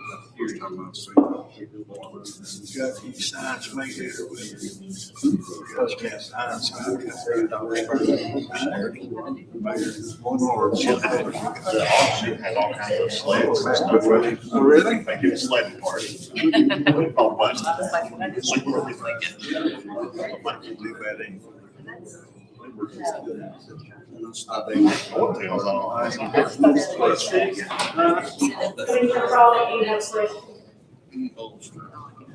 You can speak as. Oh, he hit his button. We don't have a question, I think we're ready to vote. Jerry.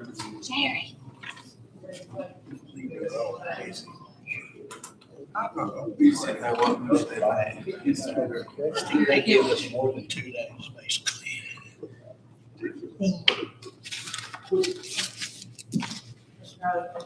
Yes. Oh. Never do. We're finally voting, yay. All right, thank you, motion passed. Okay, any commissioner comments, Mr. Frazier? Just an update on the Folsom House.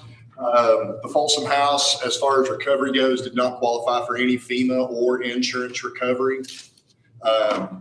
The archives, it's still under a lot of restrictions as far as the deed goes. We did reach out to the property owners, ask them if they would be interested in, just changing it around. They said no, execute it as is or turn it back over.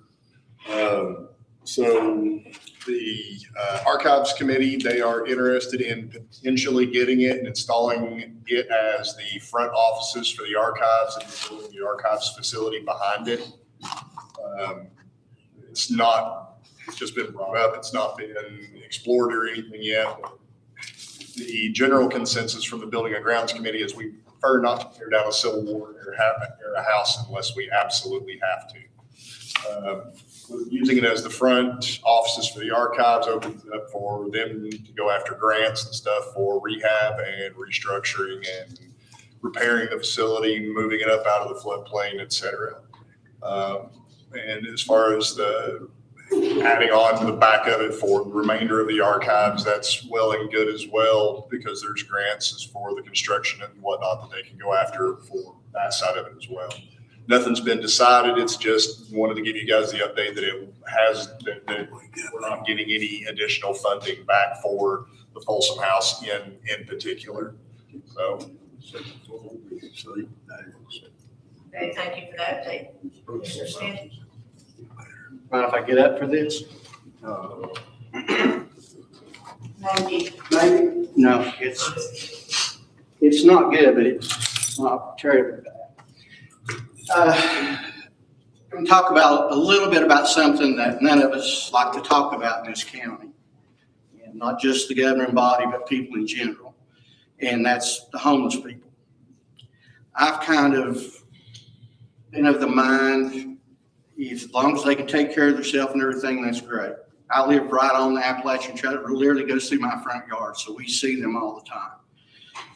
Most of them I've met are more than capable of taking care of themselves, and they love it. And I was content with that. Well, this past week or so, we've had a 33-year-old young man who he's been under a bridge there right below my house, less than 100 yards below my house for a while. A park ranger or a forest ranger came up on him and actually reported it in as a body. When they got there and was examining the body, he sat up. That's the good part. The bad part is he had frostbite so bad his feet were black as coal. He spent several days in Johnson City Medical Center where I felt surely they'll get it taken care of there. They turned him out and got a ride right back to Hampton. Now he's laying under the bridge in Hampton under a tent and a tarp with black feet. He's going to die. We've done everything we can as a community. We've had more people than I ever thought of that have showed up to help this guy. My pastor's been taking him food. My son-in-law's been taking him food. Other people in the community has been taking him food. And that's not what I'm asking. Matter of fact, I'm asking nothing. I just want you all to know that the problem is real. It wasn't real to me until I seen a 33-year-old young man laying on his back and can't move because his feet are falling off. And the only reason his feet are like that is because he don't have a home. What makes it worse is he's not mentally capable of making decisions himself. And for whatever reason, the whole institution of mental health went to crap years ago, as we all know. But the fact that they would let a young man out in that shape, there's no way they could have looked at him and spoken with this guy and say, oh, he can take care of himself. But that's all I wanted to say. I wanted to look you all in the eyes and say that because it's important. We need to keep you folks in mind, and it's something we're going to be dealing with this guy. And trust me, we've tried everything.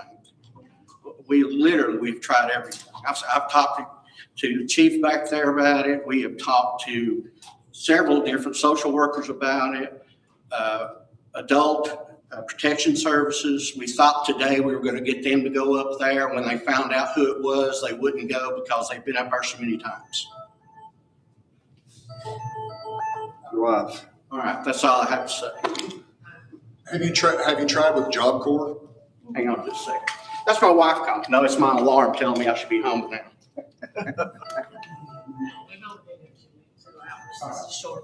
What was that, Commissioner Frazier? Have you checked with Job Corps? Not that I'm aware of, no. I know Commissioner Odom knows that she's with TLC, they've left clothes and some stuff for him up there at Brown's, which is where my son-in-law works. So he's right between us. Go ahead. Yeah, I was just gonna say, I mean, we even gave him one of the really, really expensive solar tents. So we had lights, heat, we had bags and bags of new clothes because we were filling our lending libraries. We have like 20 of them throughout the county. And he was at Brown's, and Brown's Supermarket knows him well, and they try to help him too. But we didn't give him everything all at once because we knew, for one, it's hard to get him to follow you. And just to be honest, the smell was so bad sitting next to the lending thing. It soiled his pants. He is mentally not okay. And I tried to talk with him and get him to grow, just like the other incident. I know in our community meeting, we talked about the other couple, they're in their 30s or what, the man's older. That was at this first bridge here in the city, the turning east side that we talked about. It's just so happened we talked about that during our meeting, and I spoke out at Elizabeth Alliance this past Sunday morning, and then the pastor said, can you come out here? There's some homeless people here. Maybe you can help. It was the same couple, and they're under a different bridge. And I try to get them to go to shelters. You know, I'm sitting there saying, well, we'll drive you, we'll take you, but they don't want to go. In that man's case, it's a mental issue. This other couple's case, it's not. They don't want to be apart. They won't go to separate shelters. And there's reasons why some don't want to go, because then they run their license or they check who they are, or they have substance issues going on that they don't want to do without. So this is my opinion of 26 years of working now with our community, and I see homeless every day. Every day there's gobs of messages saying, even today I could just read them all. I'm homeless, it's cold, you know, and even if it's not cold, it's there. We could build a shelter. Everybody thinks the county should to build a shelter. I get that all the time. Why would the county do something? Even if a nonprofit opens up a homeless shelter, it would be full in 1 or 2 days, and you're having nowhere to put them. There's nowhere to put them. We need low-income housing. We need some form of housing, because we do not have options and they can't afford to be on their own.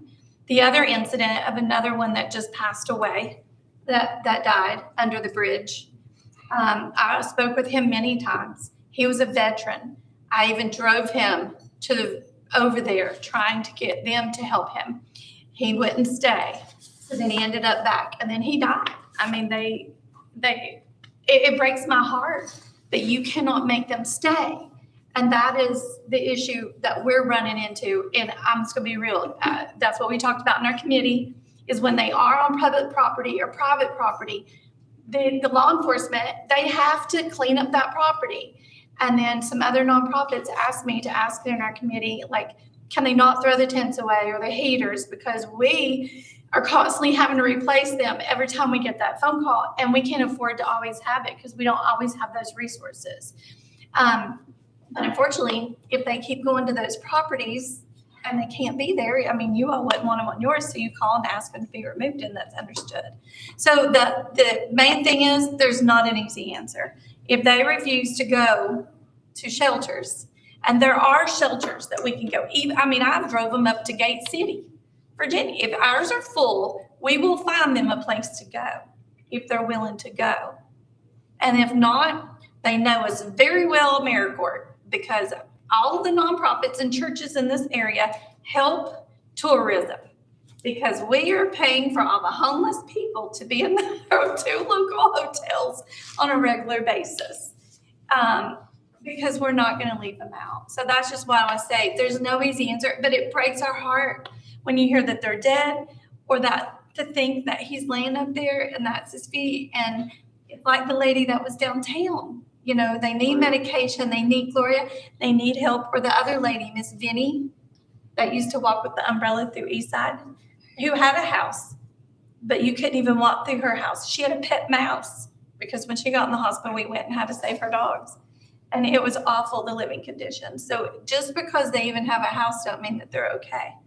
But just all we can do is don't do what we get calls for from a nonprofit. Don't see somebody on the corner and then think, I'm gonna call Angie. Hey, there's a lady on the corner. Can you go down there? You stop, you ask. If you're concerned, give them numbers. I know we talked to the committee. I'm gonna bring at our next committee meeting a list of shelters. If you all want them, I'll email it to you all. But all you can do is offer, but you can't make them go, especially when there's mental health issues or substance abuse. You have the issue of homeless, and then you have the issue of mental health issues. When those two are combined, it's the storm, perfect storm. And when you have weather like we've had and are getting ready to have, I fully believe that this young man will probably, without some major intervention, he'll be dead this time next week. Not because of the weather, but because his feet are froze off. And he's laying up there with his feet open and his toes black because he wouldn't let him amputate. But that's all I wanted to say. I'm not putting a guilt trip. I just wanted you to know the story from me, what we're dealing with. This is one person. And I know there are more. Thank you. Thank you. Anyone else? Mr. Hill? Attorney Harden, the contract with Shouse, so we can vote to terminate that contract with a 30-day notice, is that correct? For you, and perfectly legal, it's our right to do that? Yeah, there's a 30-day notice provision there. I mean, yes, so provide written notice to them 30 days in advance to cease services. So yes, at any point, that can happen. It's already voted in the commission. What gets me is we're almost 16 months outside the lane. We're about 10 days from being 16 months. We still have them on for $50,000 a month. I think that a lot of that stuff, other than the 2 bridges in Pogey, I think that the road department, they've said it in the meetings, but they still need help. And I would say that's right. But I think that I think that we're paying $60,000. I think that's $50,000. I think that's $50,000 or $60,000 a month we could save the taxpayer. So I'm gonna make a motion to terminate the Shouse contract and to look into a new contract to get a person for the highway department to help them through these 2 bridge builds.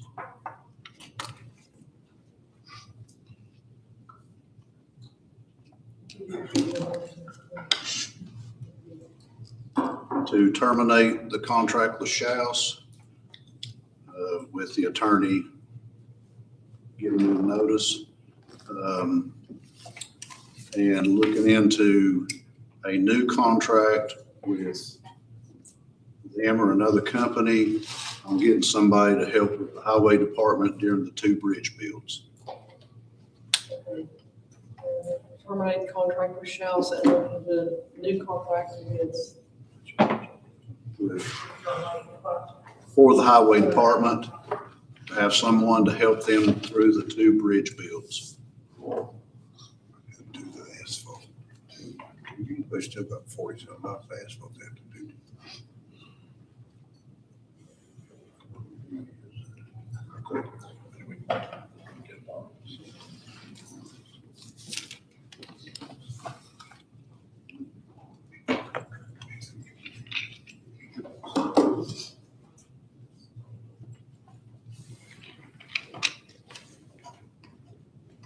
there a second?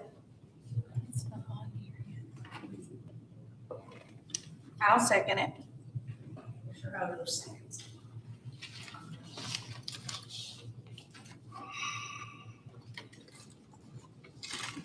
Okay, while she's typing that up, is there any discussion or questions? I'd like to ask Director Watson and Director, I don't know if I said that right. Terminating our contract with us, how does that affect our current projects we still have outstanding? Well, we would lose all of the expertise that they have done at this point. That would be the main ones to answer all the questions. For example, the debris. Those have not been obligated yet, so we would lose all of that. So that means if FEMA comes back and asks us specific questions about those particular topics, that could be problematic.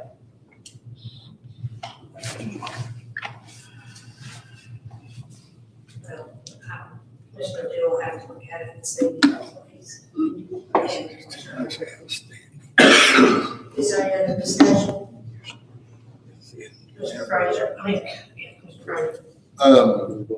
The Shouse fees, those go under Cat Z, correct? That is correct. And those are reimbursable at the same 88 or 87.5%, or are those 100% reimbursable? Some of them are 100%. So, for example, we've got the first Cat Z that's already been obligated, which will go into Amendment 2. That one is for $85,000, and that's just for what we had already been obligated for the 2 temp bridges. We haven't put any of the others in yet. Those were the only 2 that were approved to go ahead and start. So, yeah, those are reimbursable up to 5% of the total disaster amount, which we still don't know exactly what that full amount will be. Other questions? Yeah, I've got one for the director. Go ahead. Are you guys ready to start helping the finance department more in depth and pick up Shouse's role for a lot of this stuff? Yeah, but we can absolutely do that. The RFIs, some of the RFIs that they're requesting, and that an RFI is a request for information. We're doing that. A couple of the projects that have been brought down to a zero amount due to the insurance stuff, we've already been signing. We've already been starting to. And like, as far as what Carolyn was saying, how close are you guys to, as far as if FEMA comes back and was asking about a question on like the debris project, are you guys capable of coming in and trying to help answer those questions? Currently in our office, Carolyn has all the files for debris. We have the Excel doc or digital files, but I'm pretty confident that we could answer any kind of RFIs or the time allotted, give the time to finish up those RFIs. If there are any questions. And my last question is are on any of these categories are the things that they could be coming back and asking about is dropping Shouse, increasing our probabilities of missing out on any of the projects that are currently in pipeline or about to head into pipeline. That goes over to Shannon and to Carol. Yes. Yes, and as far as the debris is concerned, I mean, any financial questions related to invoices, but when it comes to specific questions about load tickets and things of that nature, they were there on the ground. So I think even with all the documentation, some of those RFIs are going to be very difficult, and you're talking about an extensive amount of money. That's a gamble that you would take because you will lose that level of expertise. So financial invoice questions we can answer. Anything that we have the documentation on a load ticket, but there are other items that could be asked in the RFIs based on what I'm hearing that I don't know that we would have the ability to answer. I wasn't on the ground with them at that time. I was in the finance office where I'm supposed to be. Is there any other questions? Smith. Okay. Commissioner Wiley. Did you not tell me at one time, Commissioner Fraser, that over 5 years, we would pay them over 15 million? Is it somewhere around that amount? No, my comment was directly related to the original estimates on the damages from Hurricane Helene. Typical project management fees are around 15%. The initial estimate we heard was around $100 million worth of damages. So it's easy to extrapolate. It was around 15 million over the life of the disaster is what that would be. And those continue to fall into Cat Z, whatever it is that we're paying them. So, and the reimbursement on those comes on their documentation, and they're wanting to get reimbursed. So their documentation is going to be as clean as it possibly can be.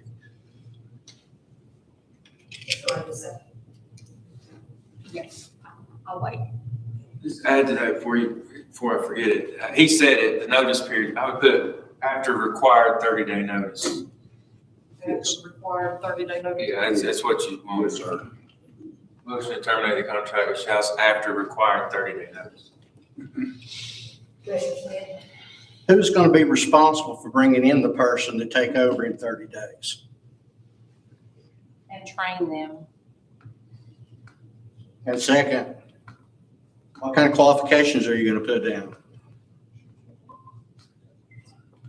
It can't be just anybody. It's probably going to have to be somebody that's in engineering if you're going to put them in the.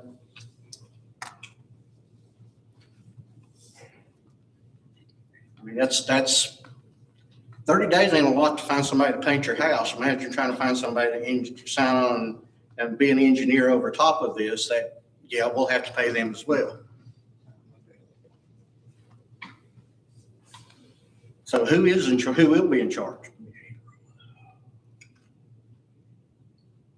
That's what I was afraid of. Who's going to pick that ball up and run with it?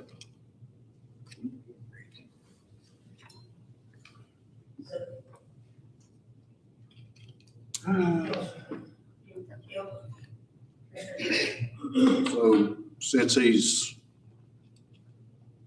silence, he's saying, well, is anybody gonna do it? That would be up to the highway department. There's engineers all over this country that have expertise in that. So, can you do that? I mean, there's more than one person to do a job. That's any job.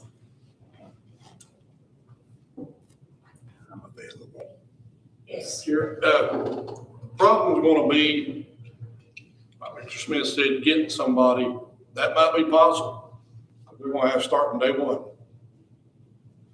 Kind of catch back up on what we've all got submitted, projects we've got turned in, almost completed. So how much further back that's gonna put us to getting stuff completed. I mean, they can't just jump in the boat midstream, know which way to go, my opinion. Thank you. So any other questions, comments? I'm sorry. Sorry. Wait. And we're not just talking about engineers. An engineer is what we've already basically hired and paid, and now we're actually to the point where Summers Water is going to be fixing those bridges. This is all about disaster recovery and disaster repair work, which is an entirely different ballgame. And I know that some of us think we know all about that, but I'll be honest with you, I did some homework on Shouse. We kept hearing all these negative comments and this nonsense. And everything that I found going back, as far as Google could show me, the only time that they've ever had any bad recommendations, any bad talk about them was when they came to Carter County. You don't believe that? Go look it up. I mean, you're looking at a level of arrogance that says we can just hire anybody to do this job. Well, what if you can't? All this that's already in the system and we can't finish up with it, that is a big darn gamble to take. There's a lot of money at stake, and I don't want to have to pay any more than necessary. I don't want to have to turn it into taxes for our folks.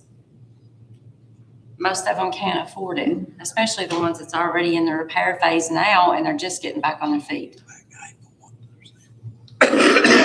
So, yes, you might know more than everybody else and God himself. But are you sure, 100% sure, that you can find somebody to do this and do what they're doing? Because if you can't, we all pay for it.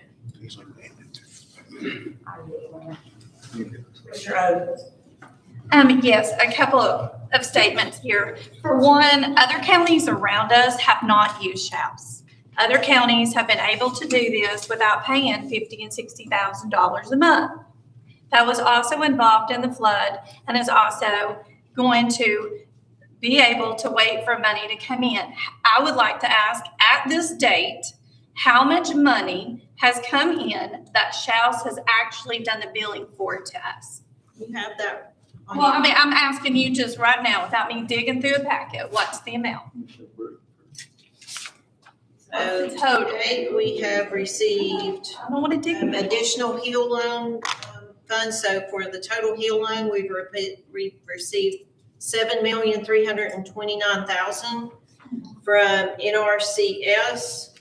We have received, or will be receiving, $1,239,000. Of that, we have received $1,274,000. We've received additional monies from the state. And from FEMA, we have received $260,000. We have another $300,000 in the pipeline. And as soon as they get through their process, which none of us can control, it will be over $1 million. We are just waiting for, that has nothing to do with our contractor. That has to do waiting for TEMA and FEMA to go through their processes. Okay. And everybody is having that sway. And as of right now, what is our total debt? Our total debt? From the flood. We've borrowed $40 million. $1 million. That is for road projects that have not been completed yet. So my point in this, we act like these are the only individuals out there that can do billing. We were paying and paying and paying. Even when we had this discussion some months back, it kept saying we need to start looking at when they're not going to keep being here. You asked for credentials. No one has seen their credentials. We've all asked for credentials. We are told, and yes, we have all looked up this company. And in fact, they weren't even on the Better Business Bureau until I asked, and a month later, they ended up on there. So there is, all of us can do our digging, and all of us have our reasons. And I don't have to give you reasons of why I choose to vote one way or the other, just like you don't have to give me. But I said all last year, this is going to end badly. And I'm not telling you why I know or how I know, because that was my homework that I did. But I will tell you, other counties didn't have to do this.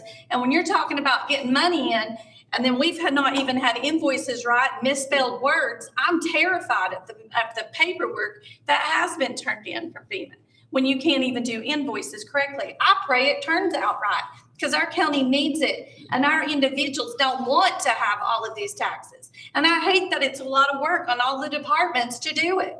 But unfortunately, that's what other counties have had to do. But there was a gentleman that sat here in this audience one day who does this same stuff and offered to even come and do a presentation and say, I'll just come in and evaluate what you already have done and see if we couldn't even save you some money or give you an opinion.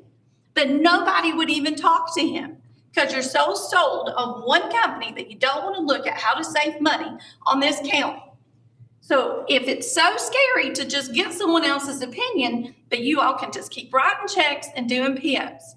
So my personal opinion is mine, and that's what I will vote. But I'm telling you here, anybody in here that knows all of their credentials and all of their things as commissioners and knows their education behind this and all of their training, I would love for you to stand and show us your credentials that you have on them, since you all are so about this. I understand, but I'm just saying that it was stated that their credentials. Okay. Well, I just wanted to stay. Well, I don't mean stand. yeah, I'm sorry. I'm just stating, you could state that fact, because I would love to know why they are, because I've never been told even after we've asked. I yield. Commissioner Akin? I would just remind folks that we've had a history with Shells. They were here almost day one when we started this process. First week, yes. And I would remind folks that they'll be the historians if questions are asked from FEMA to TEMA. Nothing against our EMA department, but you can't tell me that since you guys were not here through the entire time, and I've heard, Kathy, I've heard you make this comment, I wasn't here then, or it was before I got here. That's not gonna wash with TEMA and FEMA. So I'm gonna err on the side of caution. I think this is premature, and I certainly don't want Shouse to say, okay, yeah, we're out of here in 30 days. Good luck. I yield. Commissioner Wynn? In response to the surrounding counties that I've been hearing about doing it without a go-between between FEMA and them, I can remember hearing back in, I believe it was November, might have been December, that Johnson County, Mountain City, was happy they turned in their first 18 pieces of information to FEMA. At that point, we had 77 in the pipeline.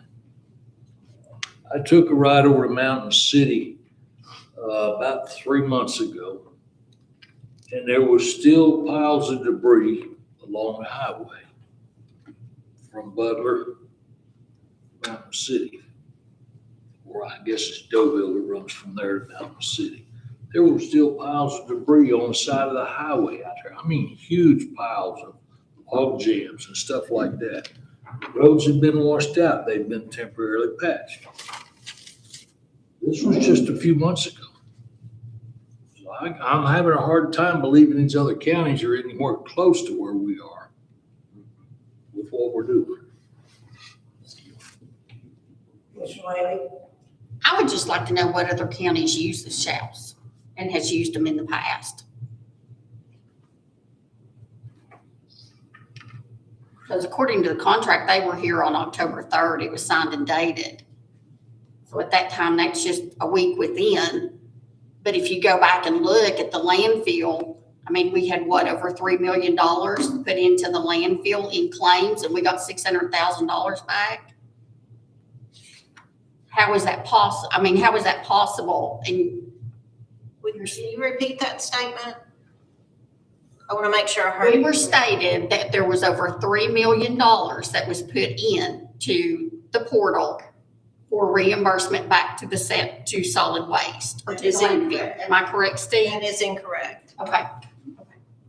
Then what is the correct amount? The correct amount is what is submitted, which is the 600,000. The 3 million was related to other, and Chris would have to reiterate or restate this, but also it is by cubic yard. Okay, but why wasn't that tonnage? If Shouse was here. I don't know. I did not. Caught? Can I finish speaking, please? I was not part of that process, but the 600,000 is what is legitimate that can be turned into FEMA, not by tonnage, because that's what our contracts were with TFR. That's how that was written. That's what was approved. So the $3 million was due to tonnage. Those don't correlate to each other. So they had to go in and spent, I think, at least 2 weeks trying to correlate the two to come up with the correct amount. But the $3 million, I mean, I've heard that number, but no, we didn't have any part of that. I was misinformed. Okay. Chair, could I ask one question? Shannon, can you tell me about how much we have gotten in mitigation? And I know that mitigation process is not finished with the county, that the Shouse representatives that have been up at the highway have gotten for us that we would not have had otherwise? There's still several projects in mitigation at this time that we're waiting on approvals and we're waiting on some things to come back up. As of right now, we've received $1.2 million through mitigation services with the Shouse ladies that's working in our office. That is money that we would not have gotten. Those are improvements to our county roads that we have not gotten without their assistance. Do you know what that number is for the other counties that you've been discussing this with? No, but I do know before that we approved the contract for Chalice to help with those mitigations. I also called, and on a state level, these other counties do their own mitigations, and their EMA departments actually help with that. You don't have to hire an outside agency to help with the mitigation, get grants, and they will actually help the county for free. Our state will. That department will actually help. And EMA's departments in other counties is who has been helping with the mitigation loans. They didn't or the mitigation projects. And I called and talked to them when it first came out before we added another contract to them to do.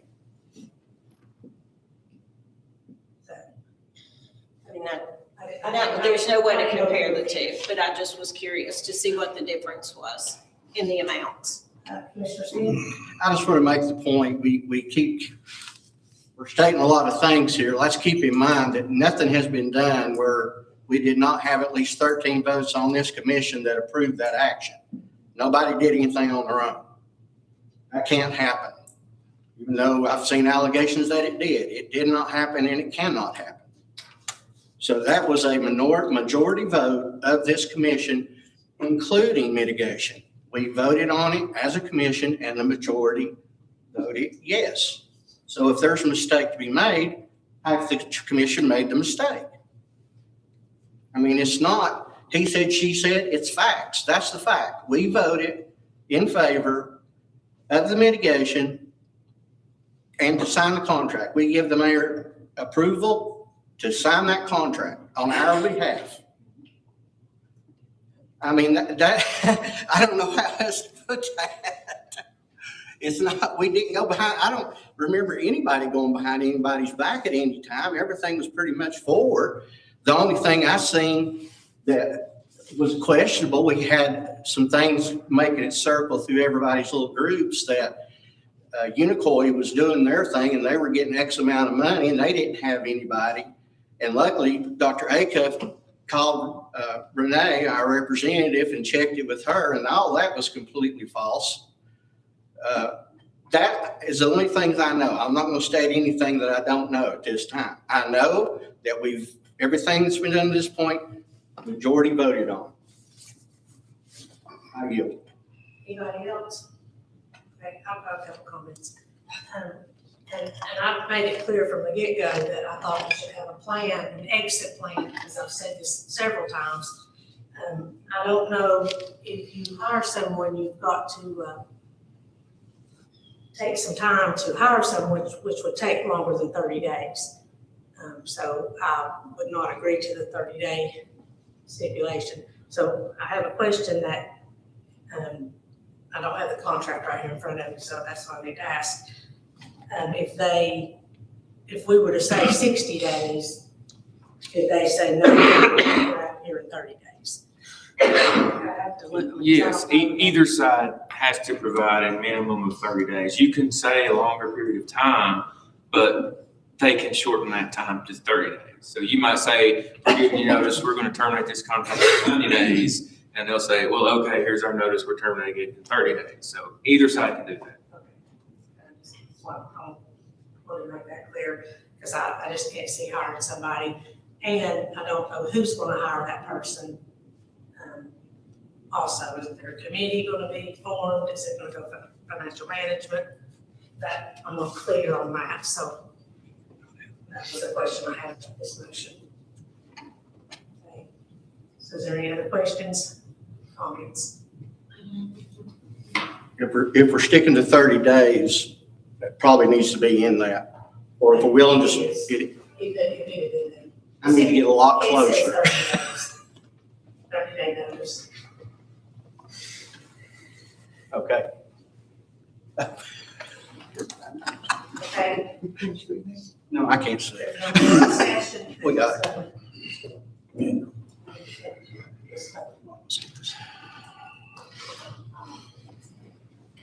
I'm off my.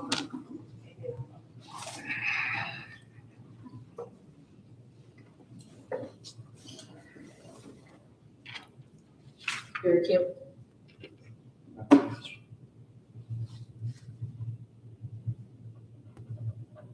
Sherry Crawford.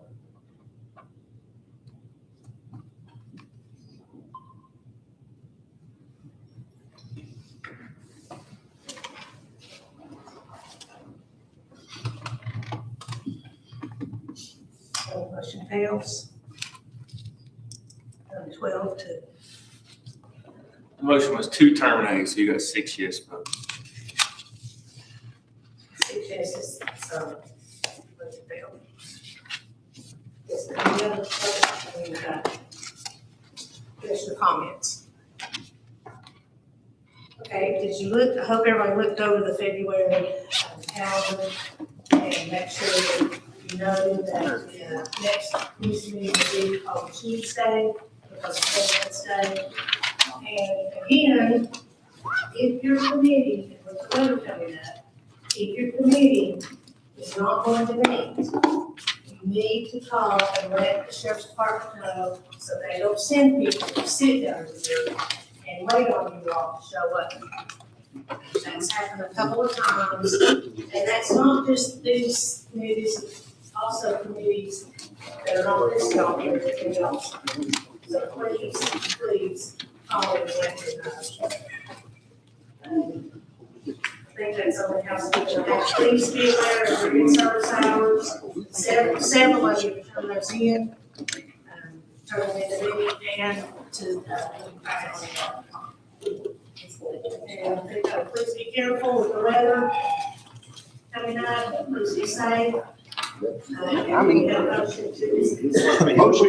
trying to find family. Oh, he's gonna die. He's only 2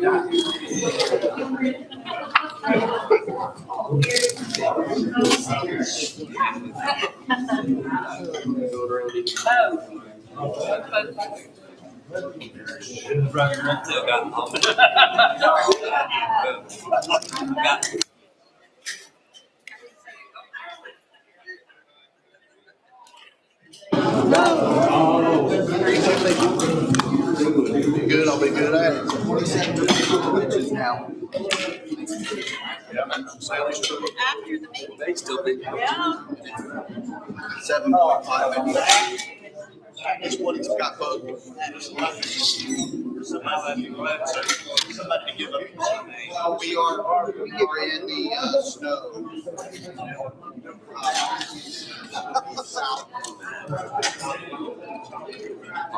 Cause it ain't. Oh.